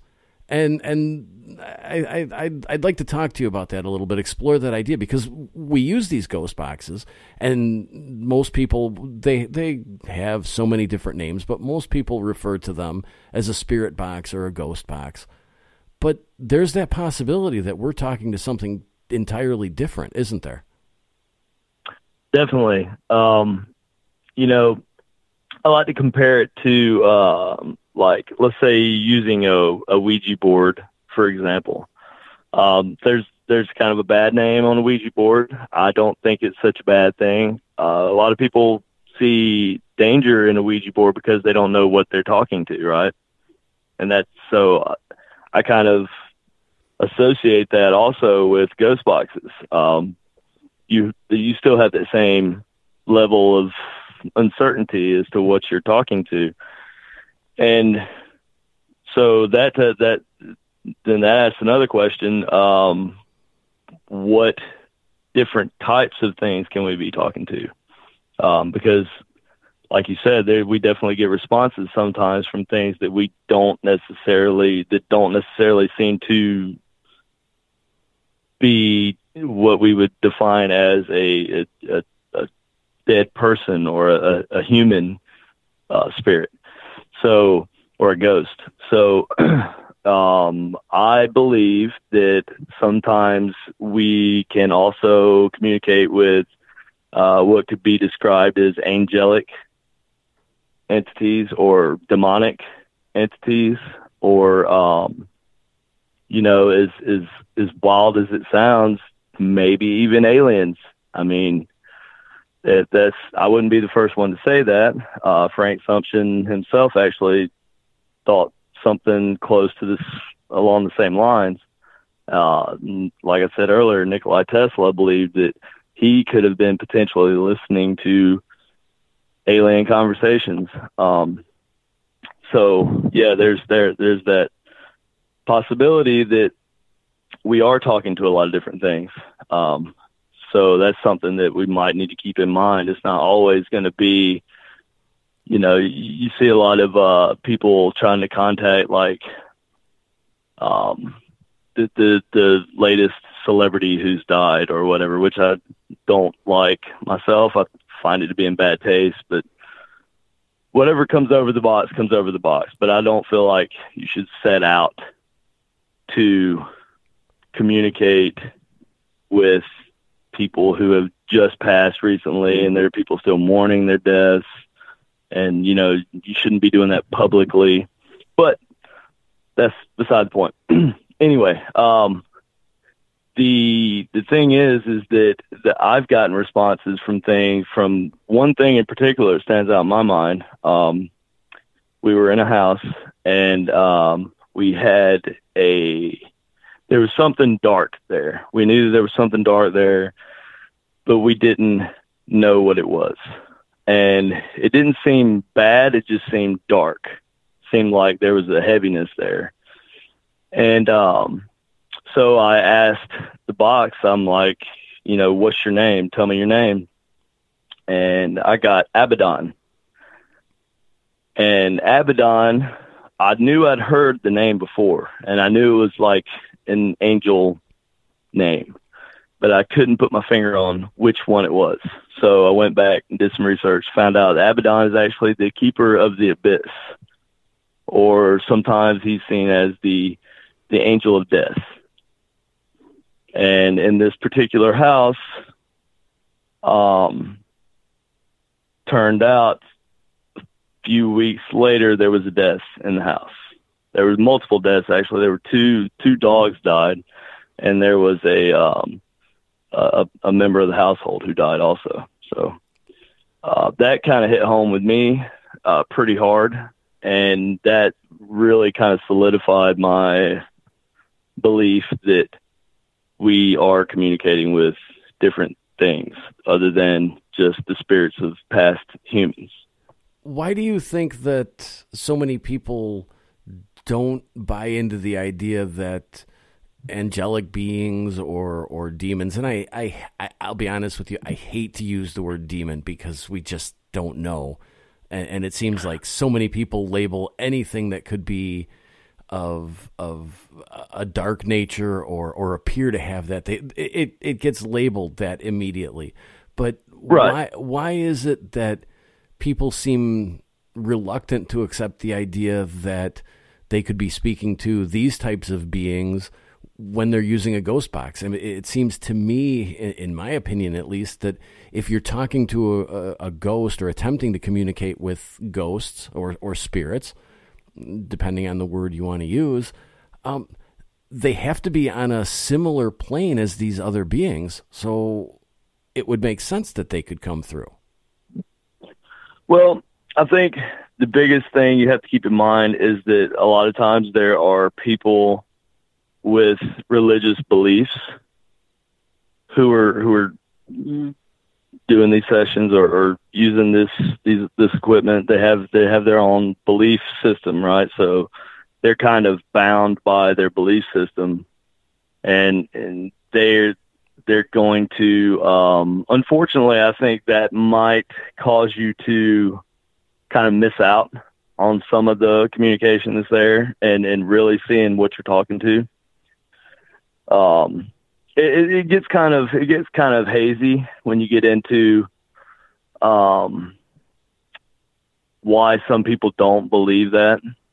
Then you're getting into just basic belief systems at that point, and people do form their own kind of dogma around this whole thing, and they kind of will start saying there's rules to it, and this works this way, this works that way. I'm going to tell you right now, I still don't know how it works. I don't know how it works. I just know it works. Well, if you go ahead. If you ask me to explain to you how it works, there's no way I could tell you basically my loose idea of how it works, like I did with the things imprinting their voice on background noise or communicating by interfering with the EMF fields in the radio waves that we're picking up with our radios, or the bumblebee method where they take little snippets. Some people believe that the whatever we're talking to has the ability to arrange the snippets of sound in a way to where it will form a message that they're trying to relay. And so, I think that all that could probably be chalked up to potentially we're talking to different things, like I said. So, and these different things communicate in different ways. And, like you could be, let's say there's two different, let's say a human spirit and then a angelic being, right? I would imagine they wouldn't communicate the same way. They don't really exist on the same plane, right? So they may come through in different ways. They may have actually come through the box and imprint their voice in different ways. It could be, under the static. It could be, in which case that would be where you would lose that communication if you use the noise killer, right? Like you were saying earlier. It could be by manipulating the sounds. It could be lots of different ways. Sometimes it's just like EVP sessions where you won't actually hear the responses unless you record your session and you go back and listen to the session afterwards, and then you'll hear the responses. So it's almost like a combination of the radio and recording that actually gets the message. So there's a lot of different things going on here. I think it's a lot more complicated, and I think a lot of people try to probably simplify it in their heads, maybe, so that it's easier Yeah, so it's easier for them to kind of believe it. It's easier to believe if you simplify it. So I want to be sure to hit on the idea of communicating with potentially communicating with aliens, but I want to ask you before we go to that about the idea. I forgot about the aliens. About the idea of somebody sort of being connected to their spirit box or their ghost box. It seems as though there are some people who, and I'll use Bill Hauser as an example, there's a couple boxes that he uses that when he uses them, it almost seems like there's a connection of some sort between himself and the boxes. And then I've heard people who don't seem to really have any connection to their box where they don't get the responses. I mean, you'll hear the static. You just won't hear literally any voices or noise come through. And I wanted to ask you, how important is it for somebody to be and connected to their device isn't the right word in this day and age, but how important is it for somebody to have some form of connection to their device? You know, I'm going to go out on a limb and say that being connected to a device isn't out of the realm of impossibility. I'm going to go out as far as to say that that's quite possible. I'm going to take it another step, and I'm going to say there's people who I believe may demonstrate a new type of psychic ability that we have only been able to identify in modern times since we've developed technology, electronics. Since we've developed electronics, that they actually are more likely to communicate with these unseen entities by electronic methods than other people are, because this is some sort of like a newly discovered psychic phenomenon. There's, for some reason, you have this one person in the room and they're using this box and they're getting responses, like valid responses, direct responses. And, another person could come along and try to use the same box and it would just go dead. And so I believe it could be, you could have increased communication ability in some people due to like a psychic phenomenon.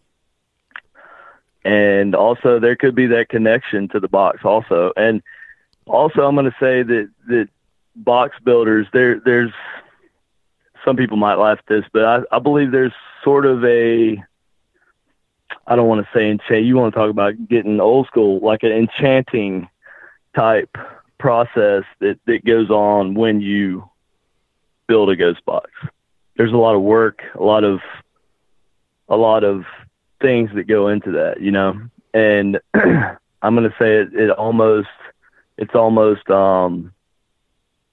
like an enchanting type thing, like you don't just build a piece of equipment, you're building something that's almost spiritual in nature. Almost like you've put part of yourself in it. Right. Okay. That makes complete sense.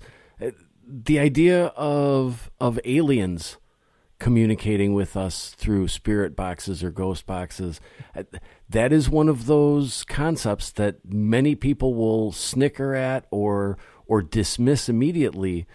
But, as the extraterrestrial UFO communities kind of look at the phenomena, and there's the idea that, well, maybe aliens are some form of interdimensional being. There are a variety of hypotheses out there. Hypotheses. Yeah, there's a lot of ideas out there.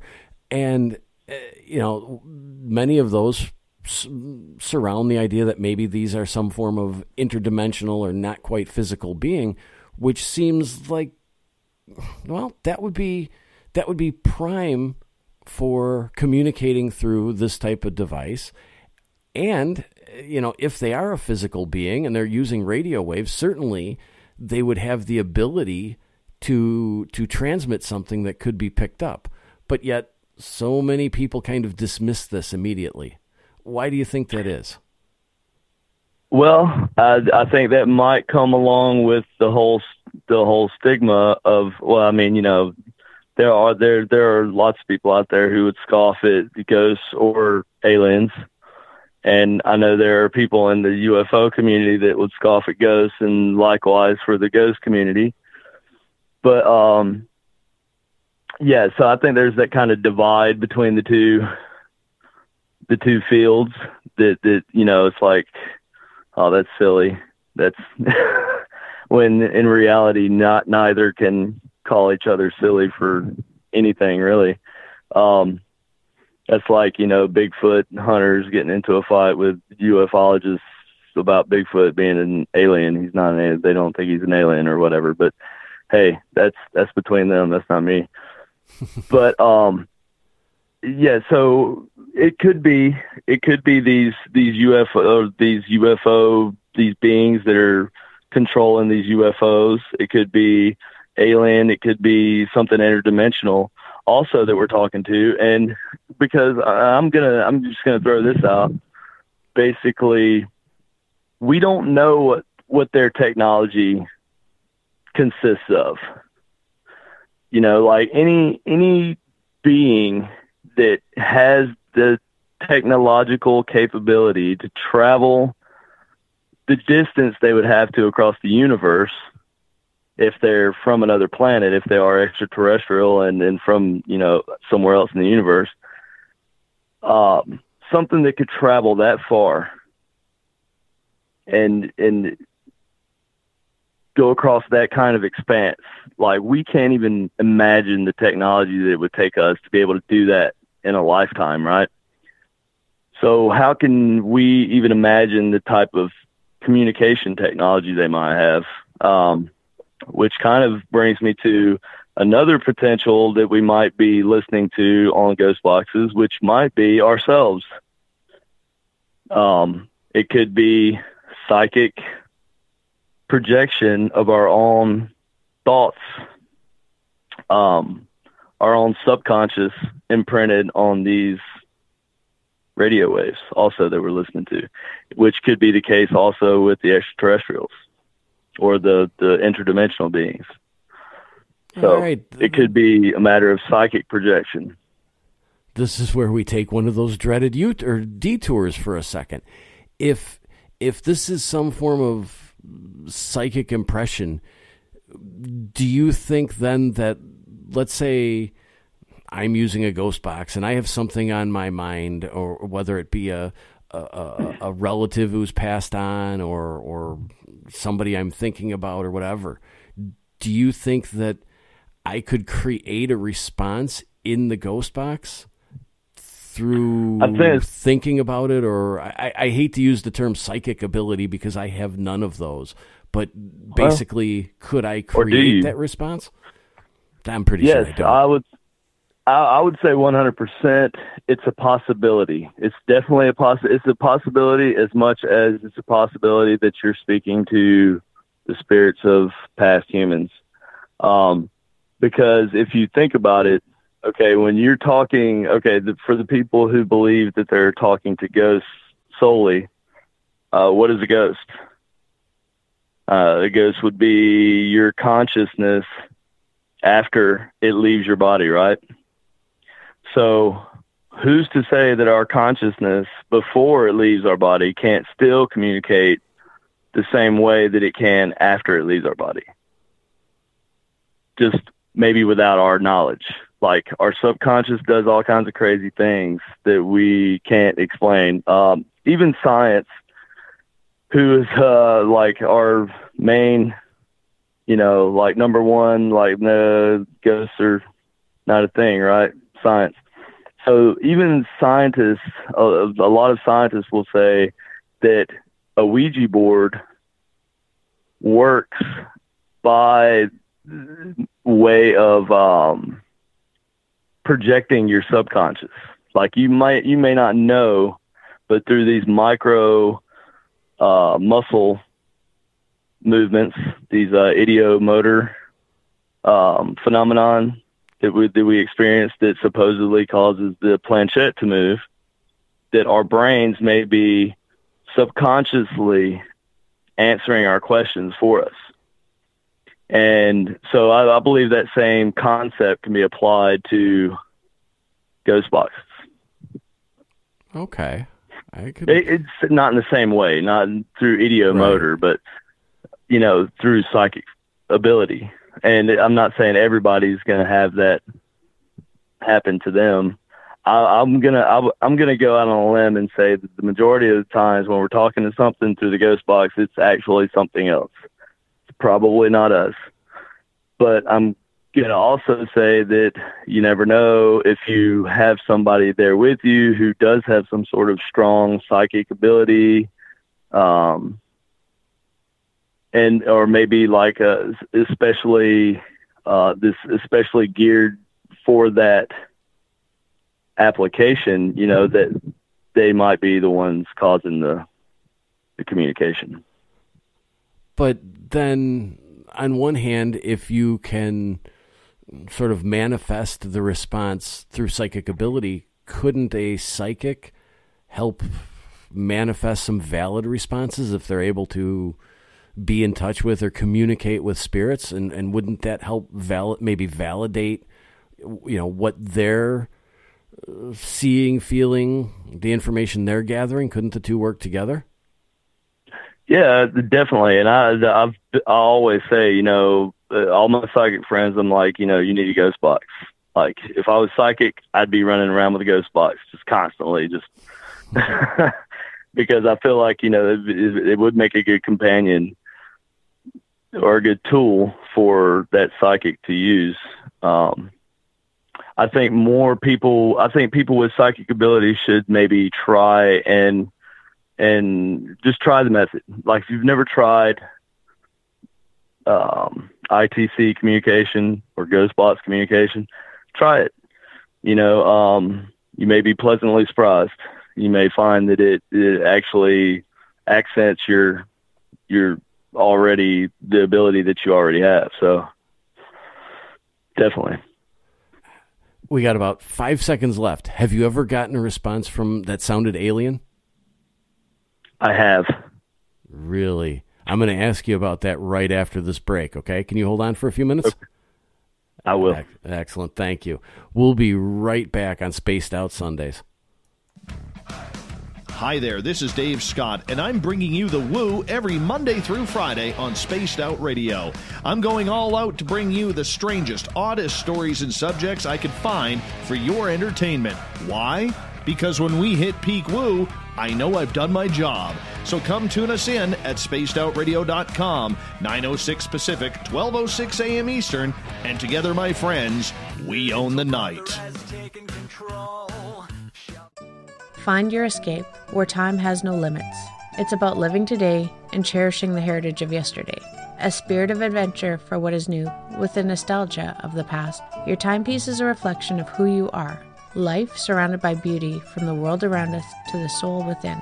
EscapeWatches.com. There is no time like the present to enjoy your escape.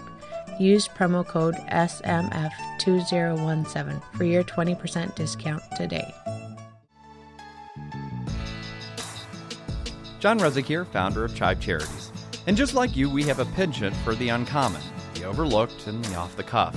CHIVE Charities operates a bit differently than most organizations. We listen to our recipients to find out exactly what they need, and then we give it to them. We provide people with rare medical conditions, veterans, and first responders with grant items that will make a direct impact on that person's life. We don't just forget about our recipients when the van or the wheelchair has been delivered, though.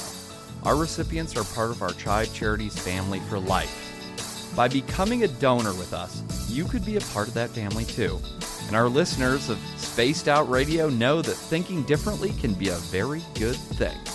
To get to know some of our recipients and to support Spaced Out Radio's official charity, head over to chivecharities.org and start making a real difference today. If you're heading to Vancouver, make sure you stop by the official bar of Spaced Out Radio, the Moose Vancouver.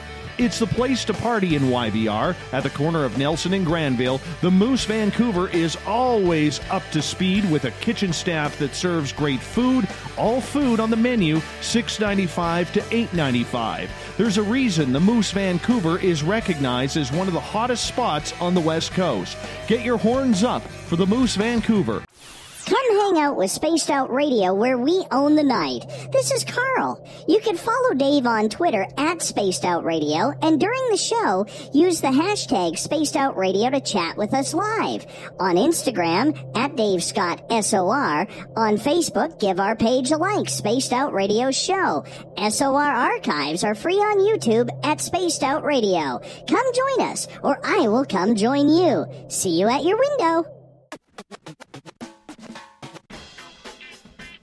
The SOR Vault is open for business, and do we have some cool swag for you to pick up? All you have to do is head over to our website and click on the SOR Vault. You have a variety of cool logos to choose from, and put them on anything you want. T-shirts, hoodies, hats, coffee mugs, you name it, we can get it to you. So do your shopping by supporting the store you love. Get your Spaced Out Radio swag at the SOR Vault today.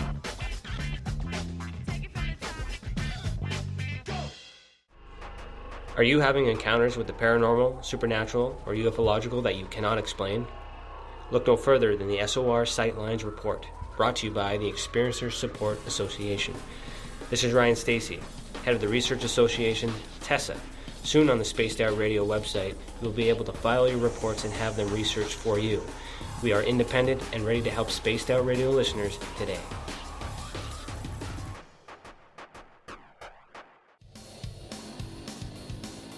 We all know on Spaced Out Radio we love a good beard and mustache, so why not take care of your facial hair with Mighty Moose Beard Oil?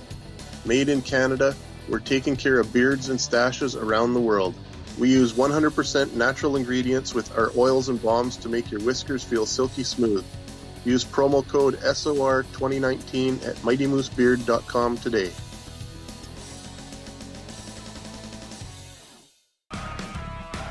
Get your horns up with me on Spaced Out Radio. This is Ron Bumblefoot Thal. Come tune in to SOR, where you can hear me rock out with Little Brother Is Watching, the official theme song of Spaced Out Radio.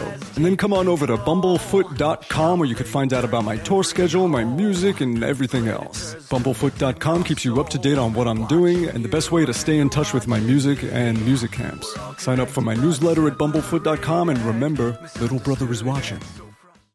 Hi, this is Amber Beckrud, and I want to invite you to subscribe to our YouTube channel, where we store all of the SOR show archives for free. And as an added bonus, every 2 weeks I'm posting brand new content on Cryptid Tales, where I will get into some of the spookier legends and folklore from around the world and tell the stories that go with them. Find us at youtube.com/spacedoutradio and check out Cryptid Tales today. Drop a comment and let me know what you want to hear. See you there. For the price of 1 cup of coffee a month, you can become an SOR Space Traveler. The Space Travelers Club is a place where you can interact with other listeners, either live during the show or on our great forum. We want your stories, pictures, comments, and ideas. You'll get live video streams, exclusive content, and be a part of our newsletter. Stay in touch with everything SOR. The Space Travelers Club is just $5 a month at spacedoutradio.com.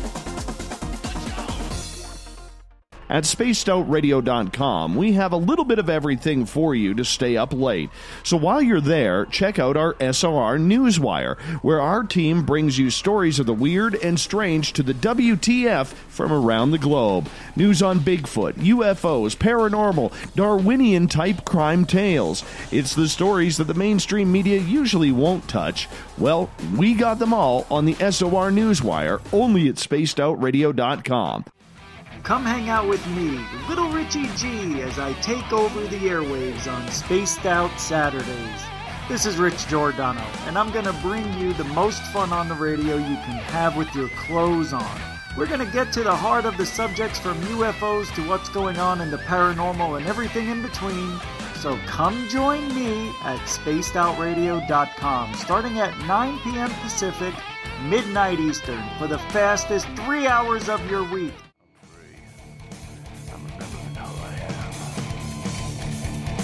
My hands can feel good. I'm free. I'm remembering who I am. My hands can feel good. I'm free.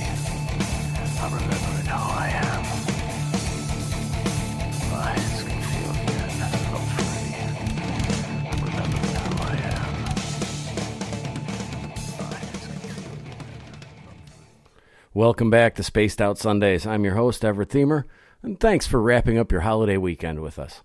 We welcome back everyone listening in on our terrestrial affiliates, KDNF, AM 1560 in Dangerfield, Texas, KDUN, AM 1030 in Reedsport, Oregon, KZFX 93.7 FM in Ridgecrest, California, WQEE 99.1 FM in Noonan, Georgia, and UPRN 107.7 FM in New Orleans. On the digital side, we are on Kingdom of Nye Radio and Revolution Radio. And don't forget, you can always check out our archives for free at youtube.com/spacedoutradio. Just do us the favor and hit that subscribe button. Our website is spacedoutradio.com, where we have a plethora of features for you, including rocking out to some Bumblefoot, shopping in the SOR vault, reading up on the SOR newswire that Captain Shirk works so hard to put together, and so much more. Before the break, we were talking with KD about the idea of different beings communicating through spirit or ghost boxes. And before we move on, I want to ask you, have you ever gotten something that seems like it could be an alien response? I definitely have. And it's funny that you asked that, because just last night, my wife was actually talking to something on one of the boxes that I built her, and it had mentioned the word stars, and then it gave like a call sign. I can't remember exactly what the letter and number sequence was. It was like a sequence of letters and numbers. And then, oddly enough, it said Lazar. And we're not talking about during like Coast to Coast AM time frame. We're talking like 9 p.m.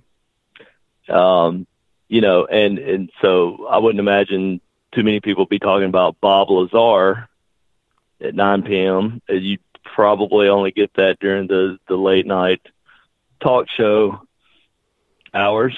And, it's just kind of funny. We got the star, and we got this call sign, or this sequence, this number letter sequence. It was almost like and she wrote it all down, and she's doing some research on it, trying to figure out, if it actually gave us like a discovered star or something. Was it a long sequence of numbers and letters, or was no? It it was like it was like I always think of the first star that the guy found that was by the pull of on the star, by the planet passing the star. I can't remember what it's called, but there's like a whole effect that it's called. But it was something Gliese 33b or something like that. It was like a really simple letter number sequence. It's like 3 or 4 letters and then 3 or 4 numbers. Oh, that's crazy. Yeah, it was really interesting. And so I took that as sort of an extraterrestrial response. Like it was so weird that it said star, gave this call sign or this number sequence, and then oddly enough, Lazar, which is Bob Lazar. We all know who Bob Lazar is. Famously worked at, or allegedly worked at Area 51, and had all this top secret information on UFOs and extraterrestrials. So that was pretty interesting that you asked that question, actually. Did this voice coming through sound human? Did it sound mechanical? Did it sounded sound human? Alien? No, it sounded human, but it sounded like a strange. It wasn't like a normal voice. It was really low, really bassy, crackly, and it was the same voice when it said star. It gave the number, and then it said Lazar. It was the same voice, and you could explain that in different ways, but to me, just it seemed a little too dead on to be chance. I'm going to ask a question a little bit out of left field here, but within the UFO community, the big topic is disclosure. and Yes. discovering aliens or proving that they're there. And Tom DeLonge. Yeah. Do you think? And I don't, like I said, this is going to sound like it's coming from way out in left field. But do you think that if this technology can be used to communicate with aliens, that this would be one form of or one method where they would use to kind of introduce themselves to people or begin to make gradual contact? It could very well be. I mean, you know, if they could talk to us through the radio waves in a way where we didn't even realize it, but they were kind of prepping us or grooming us for their arrival or their disclosure or however you want to put it, that's a very good possibility, I'd say. I mean, that only makes sense to me. Like, you would kind of soften the playing ground before you kind of step in, you know? I would just think that if they were doing that, then maybe some of the radio telescope arrays would pick up that signal as well. But again, we don't know how their technology works. So does it even begin originally as a radio signal? You know what I mean? Is it right, or does it begin as a psychic impression? Like, there's a lot, if we're talking extraterrestrial, there's a lot of belief that they communicate by psychic means, right? Like the Greys, they don't really talk. A lot of people say that they have the thoughts and they're like communicating, but they're not speaking, right? So in my mind, it's not a huge jump to believe that they could be psychically communicating through the radio waves also. Yeah, that just makes like sense. we could potentially, right? I want to switch gears here a little bit and talk about something that I think has dropped a little bit off the radar, and that is video ITC. Are you working on any experiments or any products on that? Because that is one of those things that it seems like it was hot there for a little bit, and then it just went away. Definitely, yeah. We're big fans of video ITC. So the video feedback loop is a huge part of that. There's different methods that have been done over the years of video ITC or visual ITC.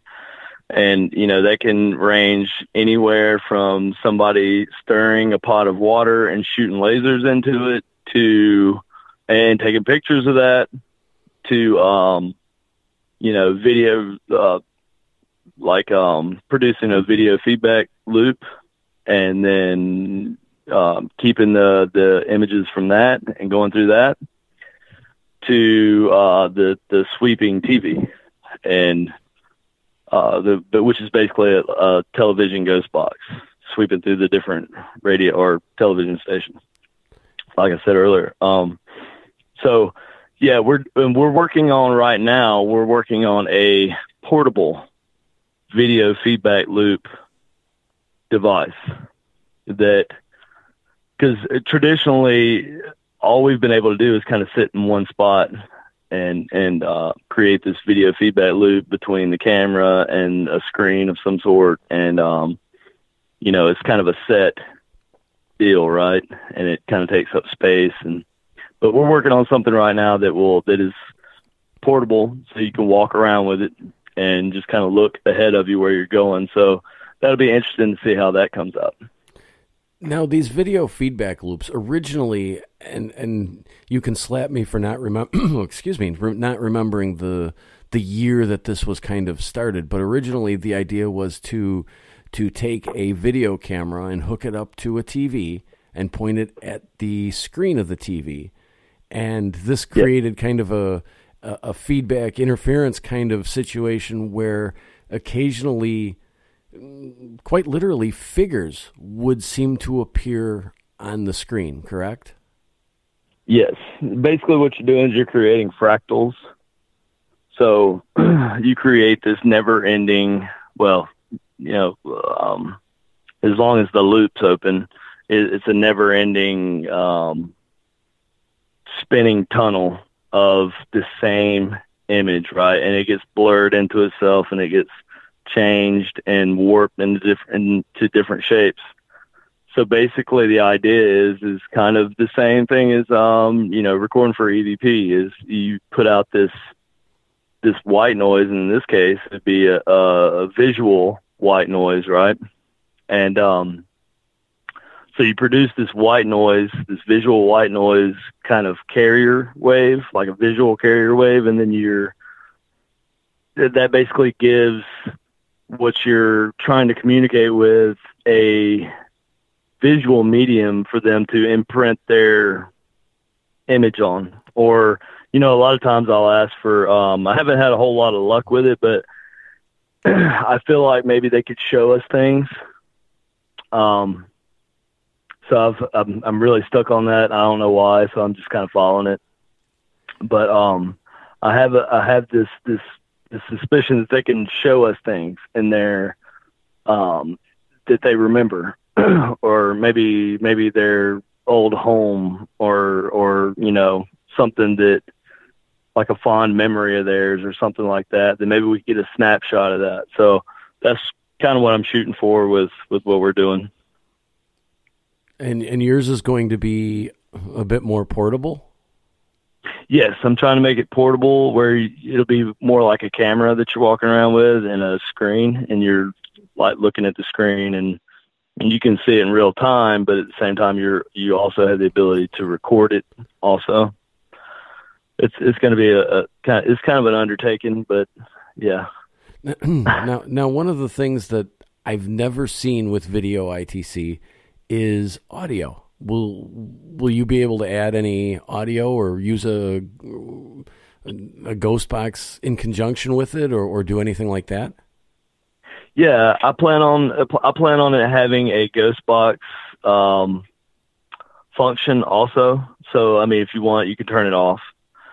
But I feel like if you're doing ITC, you might as well be doing ITC, right? So, for me, in my mind, running a video feedback loop, at the same time, I'm going to be running a ghost box. That's just kind of the way I do it. Or I'll be recording for EVP. But I'm always going to be doing, like, typically two different forms of ITC kind of hand in hand.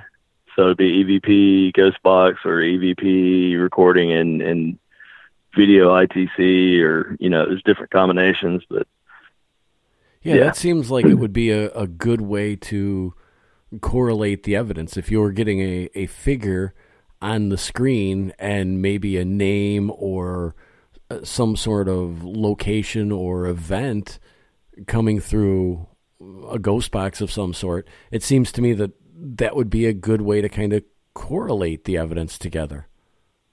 Right. I agree with that. And that's, I always tell people, a lot of people, they kind of sneer at the idea of ITC, and I have to come back and remind them, well, but you do believe in EVPs, right? And they're like, yes. So that means you believe in ITC, because ITC kind of birthed the EVP method. That was kind of, the EVP work has its roots in ITC. So yeah, hand in hand, the things work great together. You do get validation from one tool that validates a response that you got on something else, and I see it all the time. And it's great. So I'll definitely always be running two forms of ITC at the same time. Well, you mentioned the idea of maybe the EVP people. Try and say that real quick.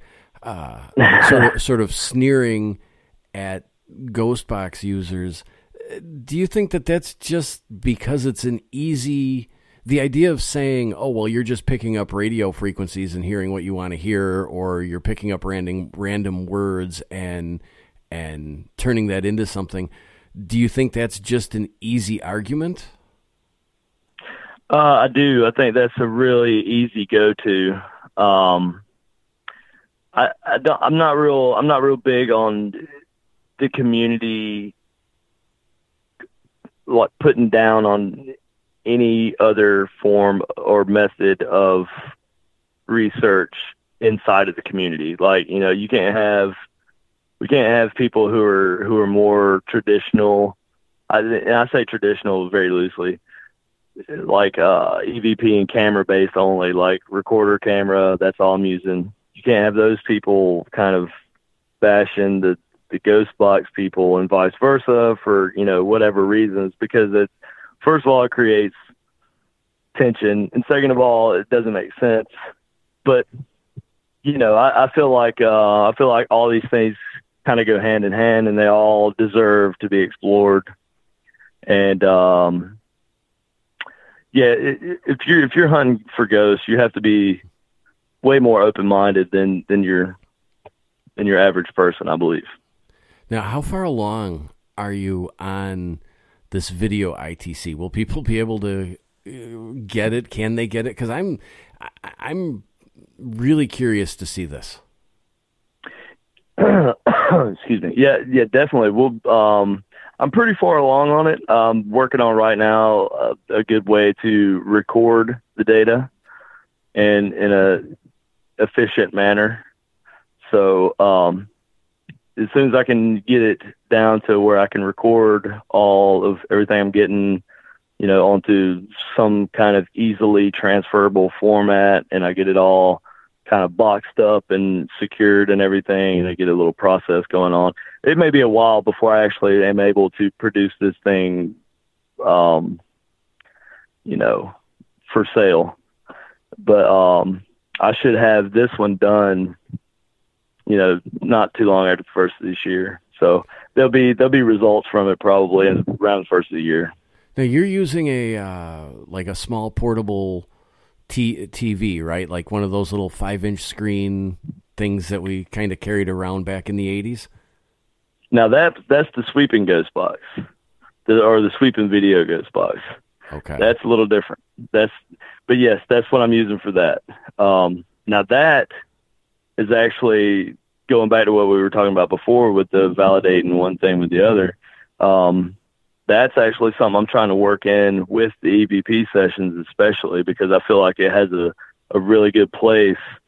If you're, you know, conducting an EVP session, you might as well have this video form of ITC there with you, and you know, you can take pictures of the screen while you're asking questions, ask whatever you're talking to manifest in the white noise on the TV or whatever your approach is.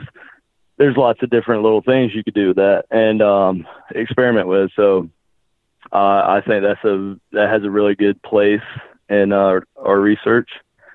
But yeah, the portable video feedback loop device, it's going to be more of an all-in-one type thing. So, yeah. Okay. I wonder. I don't know if I answered your question or not, but yeah, you did a pretty good job of it. I was just sitting here. I was kind of wondering, because when you describe these, I'm you know, old, so I picture the old portable TV that's cumbersome and hard to move around, or those very small ones that are just slightly larger than like your typical handheld radio with like I think it was a 2 or 3 inch screen. You had to pretty much hold it up to your eye to see it. But I was kind of wondering if in the future, if there would be some form of tablet, and I hate to go down the route of putting an app on a tablet and using oh man, it for you want to use apps now? No, I don't. I really don't. I'm just kidding. But the idea of if there were just sort of random static playing across an app, see, now you got that word into my head. Yeah, see, now you're on the apps. You're on the app wagon. There's no coming back now. You know what? Maybe we should just stop this. We'll finish this one. If there was you're fine. No, essentially, I get it, like a computer program. Yeah, just some white noise being displayed on a tablet. If that would be more portable and more easily recorded with, with a small GoPro or some form of rig could be manufactured to use them together. But if that would get any kind of results. You know what? I like the way you think. Actually, that is not a bad idea. There actually are a few apps. I'm going to use the bad word, apps that do something similar. And yeah, I think it seems like you have a similar issue with apps as I have in the past. And I think that I had to get over the app thing, because essentially an app is just an application. It's just a program. It's just running on your phone as opposed to like a tablet or a computer or whatever. And even on computers now, they're apps too. So, I mean, they call them apps. So, I think my problem is trust. I have to trust somebody who's written this software for this program, that they are not going to sneak something in on me that's going to trick me. And I think that's. Go ahead. Go ahead. No, you. I was going to say, I think that's like that's the biggest problem that a lot of us have with the apps. Is it entertainment purposes? Because most of them do say entertainment when you buy them, and then like, okay, if it's entertainment, if it's actually entertainment purposes, then you're probably going to sneak in like a ghost image or something on me, and then I'm going to be tricked. I'm going to be made to look like a fool. And that was kind of my thing with it. Right. Well, not that I don't look like a fool half the time anyway, but, I don't want to purposefully put myself in that situation if I can avoid it.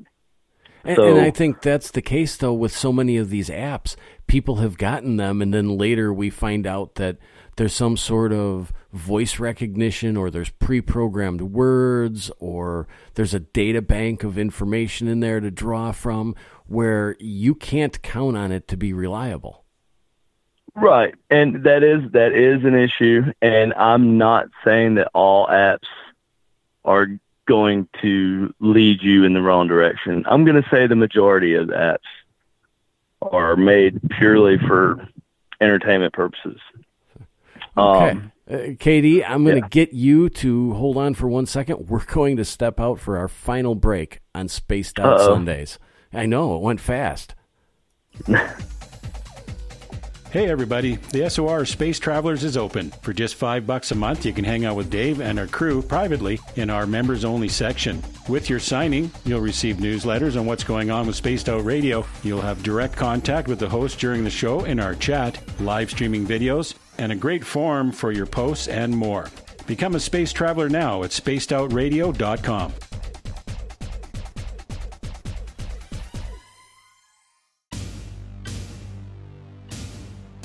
You wanted new SOR gear, and now you can have it. The SOR Vault is fully stocked with t-shirts, hats, hoodies, mugs, and everything in between, with great logos for you to choose from. So head on over to spacedoutradio.com, click on the SOR Vault, and go shopping. Pricing is quite affordable, and you can look good representing your favorite show.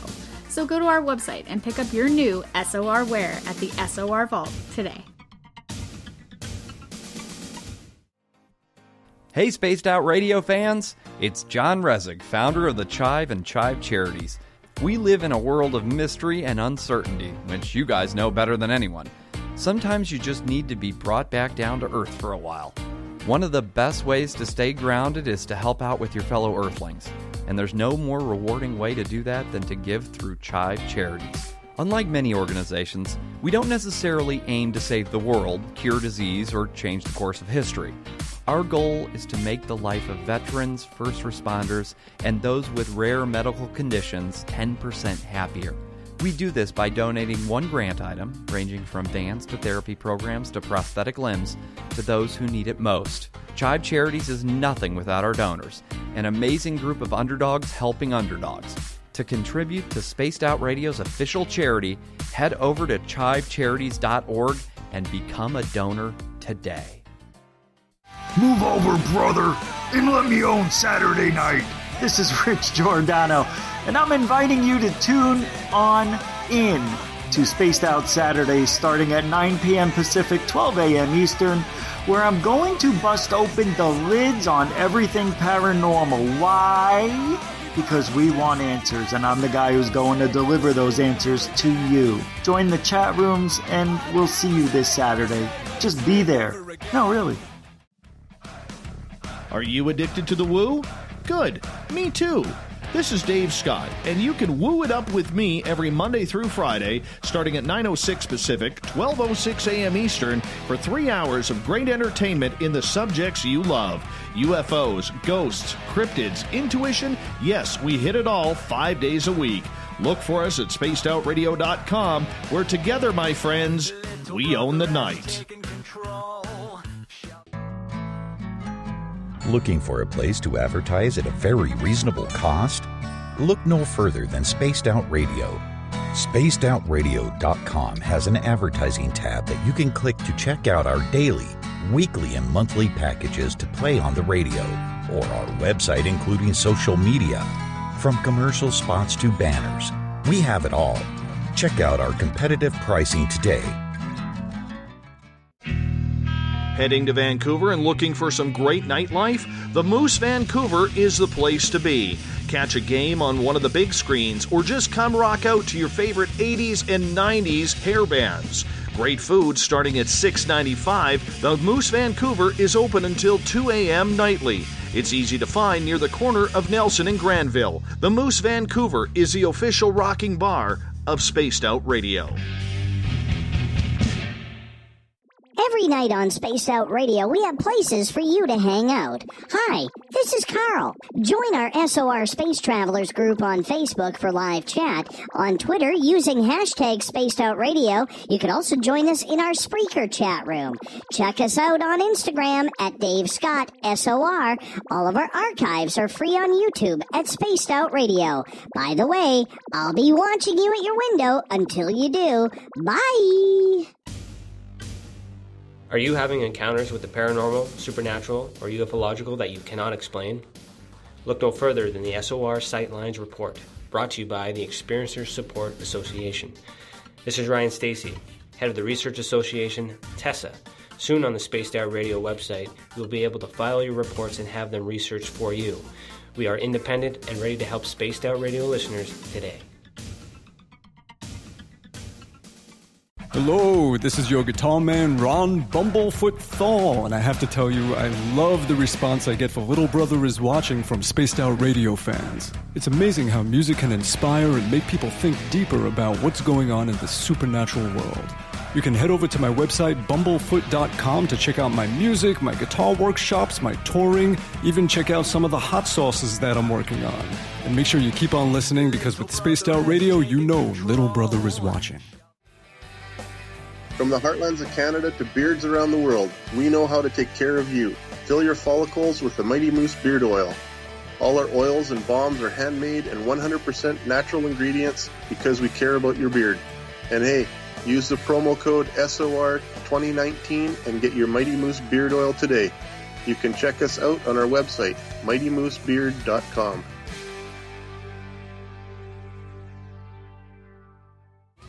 We're adding to the entertainment online for Spaced Out Radio. I'm Amber Beckrud, and I want to invite you to subscribe to our YouTube channel and check out Cryptid Tales, where I will take you on a journey into some of the strangest legends and lore from around the world, relaying the stories to you of the strange creatures and experiences that people have had throughout time. You can find Cryptid Tales at youtube.com/Spaced Out Radio. And while you're there, don't forget to check out our free archives and leave a comment. See you there.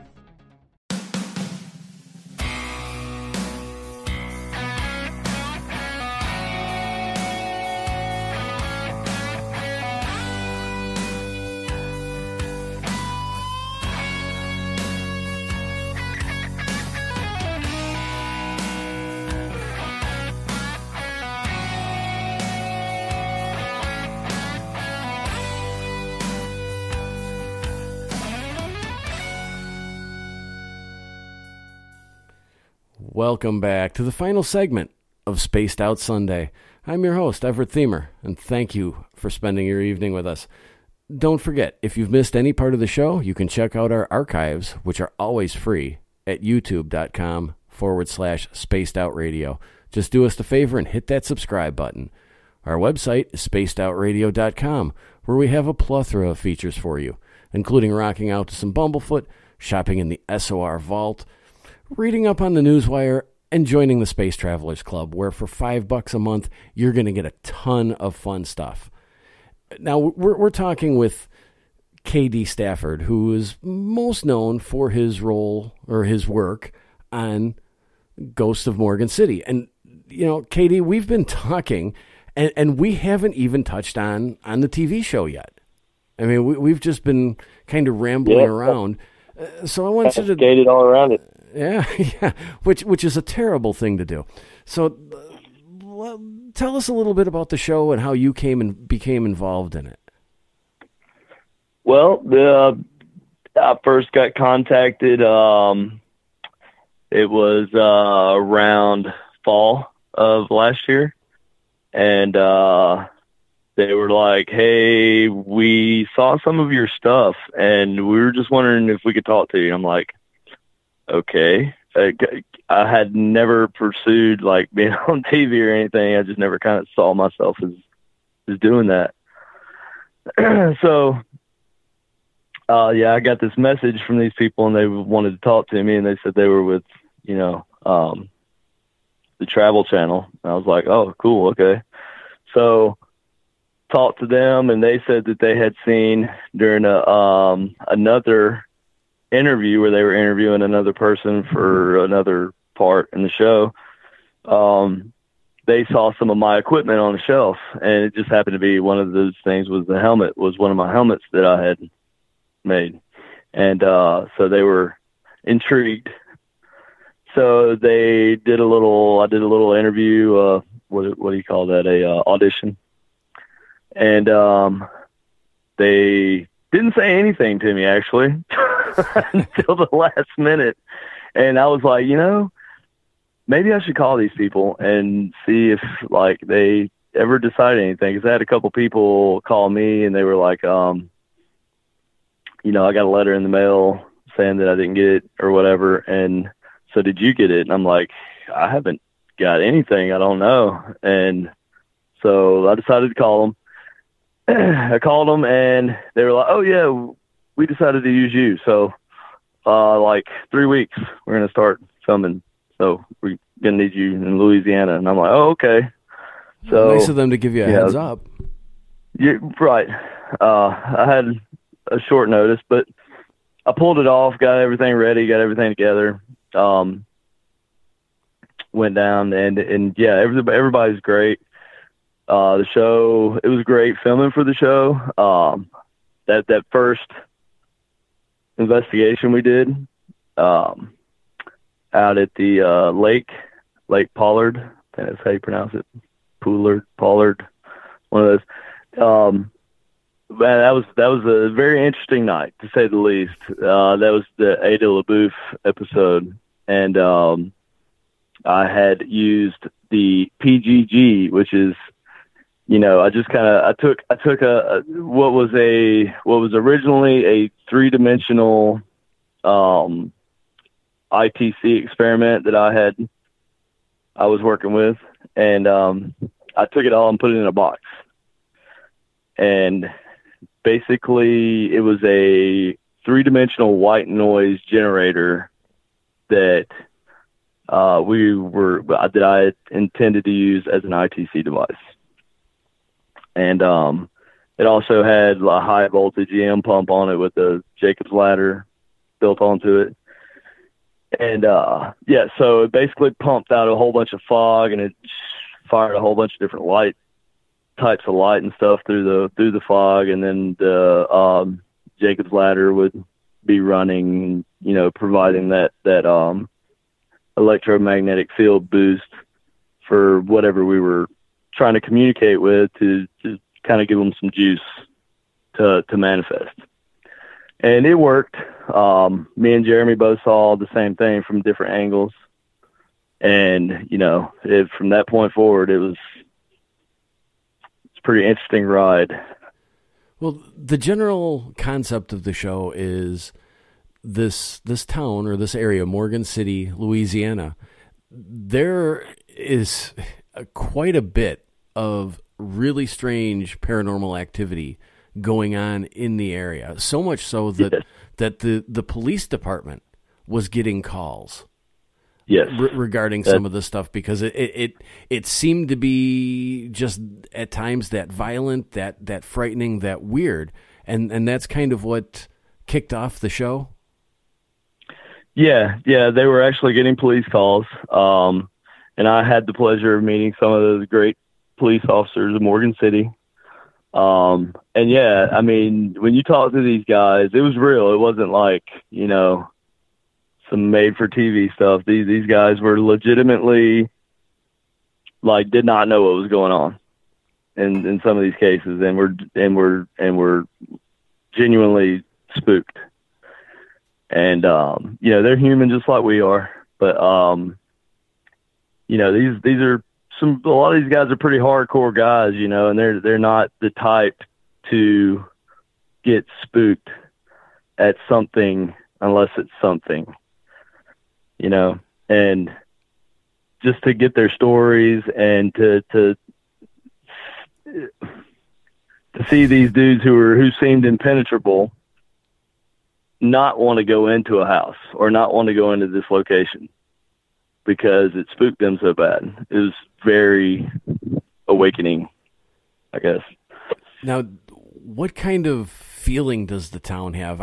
I've watched the show, and I will say that one of the things that I like is that you guys kind of bring the history of the town alive and make the history very much part of the story, which it seems like so many of the shows today, they kind of skip over that and focus just on what they're trying to find or what they're trying to do.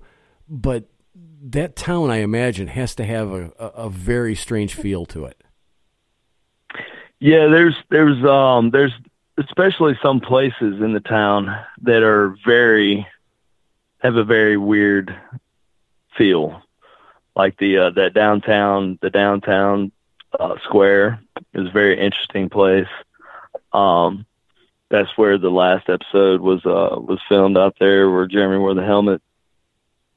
Yeah, there was definitely, now a lot of these places have been calmed down, I could tell you that, by our work that we did there.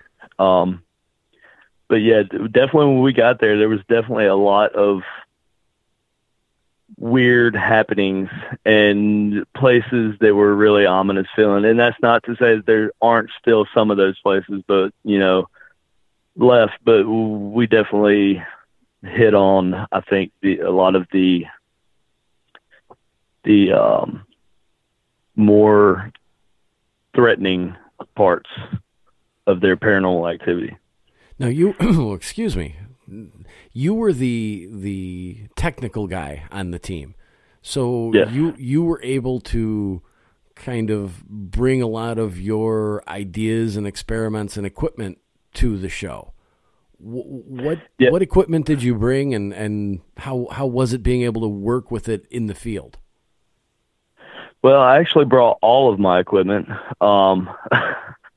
I brought everything we used, the REM pods, all that stuff. That was all part of my arsenal. And, and to get to use some of my newer experimental stuff, like to get to use the helmet actually out in the field again. And for, I'd known Jeremy, but I didn't know him that well. And so to get somebody who, almost a separate from my circle that I was used to working in, to use the helmet and get some feedback from that aspect was definitely great. I got to use the PGG on the first episode, and that was awesome. So yeah, I got to field test a lot of my equipment, and most of it worked perfect. It worked great. I don't want to say perfect, but it worked great. What is the PGG? Now the PGG, okay, the name's kind kind of funny, but it stands for Photonic Ghost Generator. And that was basically, remember I said that we had, it was a project, it was like an experiment that I had decided, or that we had decided to box up, right? And so we had to name it, you know, and so we just kind of use light, we're looking for ghosts, and it produces light and to help you see ghosts. So that's kind of what we went with, was Photonic Ghost Generator, PGG. That makes sense. So yeah, I mean, you gotta name it something, right? So oh, go ahead. No, I was, and to get to use the Necrocom X, which was the bigger ghost box that I used in that in the show, that was awesome, and that thing produced results multiple times. So I was really happy with that. Yeah, we've talked a lot about ghost boxes tonight, but we haven't talked about your Necrocom X. Can you describe that and tell us a little bit how it's different from so many of the other things out there? Yeah, well, the Necrocom X is kind of, at that point, was a culmination of everything that I had done, ghost box wise. So I had like 2 different ghost box circuits built into it. I had your effects, your different effects you could add to it. I had a reverse audio effect. You could run through it. It had the noise killer if you wanted to silence the noise a little bit, or the static a little bit. But it also had another thing which I think is very, very useful in a ghost box, and that's it has the reverb tank in an actual physical spring reverb tank in it. And so I came up with a way to drive the tank with the audio from one of my ghost boxes that was built into it. And I mean, the results were pretty great. What you ended up with was this ghostly reverb. I don't want to say it was saturated in reverb, because this thing had 3 different speakers on it. Okay, and 2 of the speakers would play the reverb sound of the ghost box, and the one speaker in the center would play the pure audio. So you were getting your static and your clean radio sweep, but also mixed in with that ambiently, you know, like in the air around you, instead of mixed in a circuit, you were getting also that reverb deep sound from the spring reverb tank. And I think that may have contributed to getting those responses that we did when we were down there. So it worked out pretty good. So you used physical reverb, not electronic reverb. Yes. Do you think, and we talked about apps in the previous segment, but do you think that there's a benefit to using physical reverb versus an app, or was there a difference? Do you think that it provided a different type of result? I think that potentially there may be an added level of ability by using that spring reverb tank, because it also provides like a physical means for something to interact with the spring setup inside of the tank, you know. And if we believe in that things can interact physically, right, then you're looking for something that could potentially pick up the most subtle of kinetic motion or response, right, or interaction, something to physically interact with it. So I think that the spring setup inside of there was just right, and it really contributed to getting some responses that we might not have gotten had we not used that spring reverb tank. So I think that physical aspect of the spring may have contributed. Oh, I can understand that, especially after our discussion of my dislike of apps, your dislike of apps. It seems like something physical like that would be good to try and use if you could. Right. Yeah, I thought it was a nice touch. Yeah, especially nowadays when everything's digital. So now going into Morgan City, what was the general feeling of the town? How did the people who lived there feel about you guys coming in and filming this TV show? You know, did they take it as an invasion? Were they happy to see you guys? I think for the most part, they were really happy to see us. I never had a negative interaction from anybody that was down there. There's some things said online, but, take those with a grain of salt. But for the most part, it was a overwhelming positive thing. So, yeah, I mean, I still interact with a lot of those people that that live in Morgan City right now to this day. So, I talk to them online, and there's the group, the Ghost of Morgan City group on Facebook, and they're all just one big happy family on there. So, yeah, I thought it was overall a positive experience.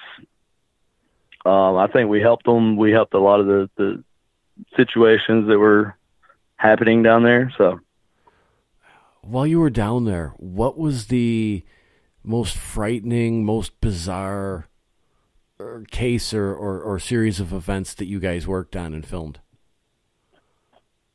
Let's see. I'm going to say the Irish Bend episode was, for me personally, that was the most, I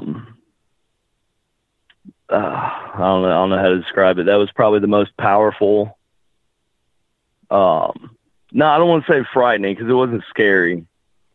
It was the most powerful interaction with anything that I had happened to me down there was during that episode, because that was when we were at the LA house, and I was actively communicating with another soldier, a Union soldier that had died there and been buried in a mass grave. So, and I really felt like a connection there between me and this other soldier. And I mean, we got it on the SLS cam simultaneously while I was talking to this thing through the ghost box. So yeah, that was probably the most powerful moment for me. We got about 5 minutes left before we have to clear out of the cabin here. But you kind of came into this on accident. You weren't really looking to be on TV. You were just developing your equipment and experimenting and doing your thing. How did you did filming this video, or not this video, but filming this TV series change your views on how paranormal television is made at all? Did it change your views or influence your views on the paranormal in general? What was it like to be a part of this team? It was overall like one of the best things I've ever done. It was, and stuff's falling behind me right now. I don't know why. It was it was overall one of the, like I said, one of the best things I've ever experienced. I mean, like, the people were great. Ben is great. Sarah is great. And, I made a lot of good friends that I don't see ever going away. And, as far as the paranormal side of it goes, it showed me that, you always hear a lot of people say, "Oh, the shows are all fake. Shows are all fake." That may be true with some of the shows, but at least now I know that some of them are not all fake, because I can tell you 100% that everything that I experienced in Morgan City was definitely not fake. So it added that layer of realism, I think, for me. So I can honestly go around saying it's not fake, and feel good about it. That's good to hear. Yeah. I mean, Yeah, I have no problem saying it's not fake. Sadly, Katie, we are just about out of time. So can you tell, I know it went really fast, and it'll probably continue on long after the show is over, but can you tell people where they can find your work, your materials, what you're up to next? Yes, we have a website, but it's not up and running yet. It's supernaturalinc.com, Supernatural Inc. with a K at the end, I-N-K. And also we have our Facebook page, which is kind of what we've been running off of pretty much forever, and that's Supernatural Inc., I-N-K. On Facebook, just type that in, search, there you are. There's my fan page is just KD Stafford. And I'm very accessible. So you just hop on there and, shoot me a message or whatever, and I'll probably be back to you in an hour or so. So we do lots of things. We go to lots of events, I build lots of different types of equipment. We do a lot of public ghost hunts where, we try to help support historic sites and go and kind of lead a ghost hunt and sell tickets. And excellent. So there you go. Katie, I got to cut you off because we got to get out of here. That's cool, man. I got it. We've got Mr. Ron Bumblefoot THAL rocking in the background. Bumblefoot is the official music of Spaced Out Radio, rocking us in and out of every single show. Get your horns up for the guitar god himself. A special thank you to everyone listening in at home, in your cars, at work, and in our chat rooms, wherever you may be. Remember, this show is copywritten by Spaced Out Radio and SOR Media Ventures Limited. Thanks for sharing your evening with us, because together, my friends, we own the night.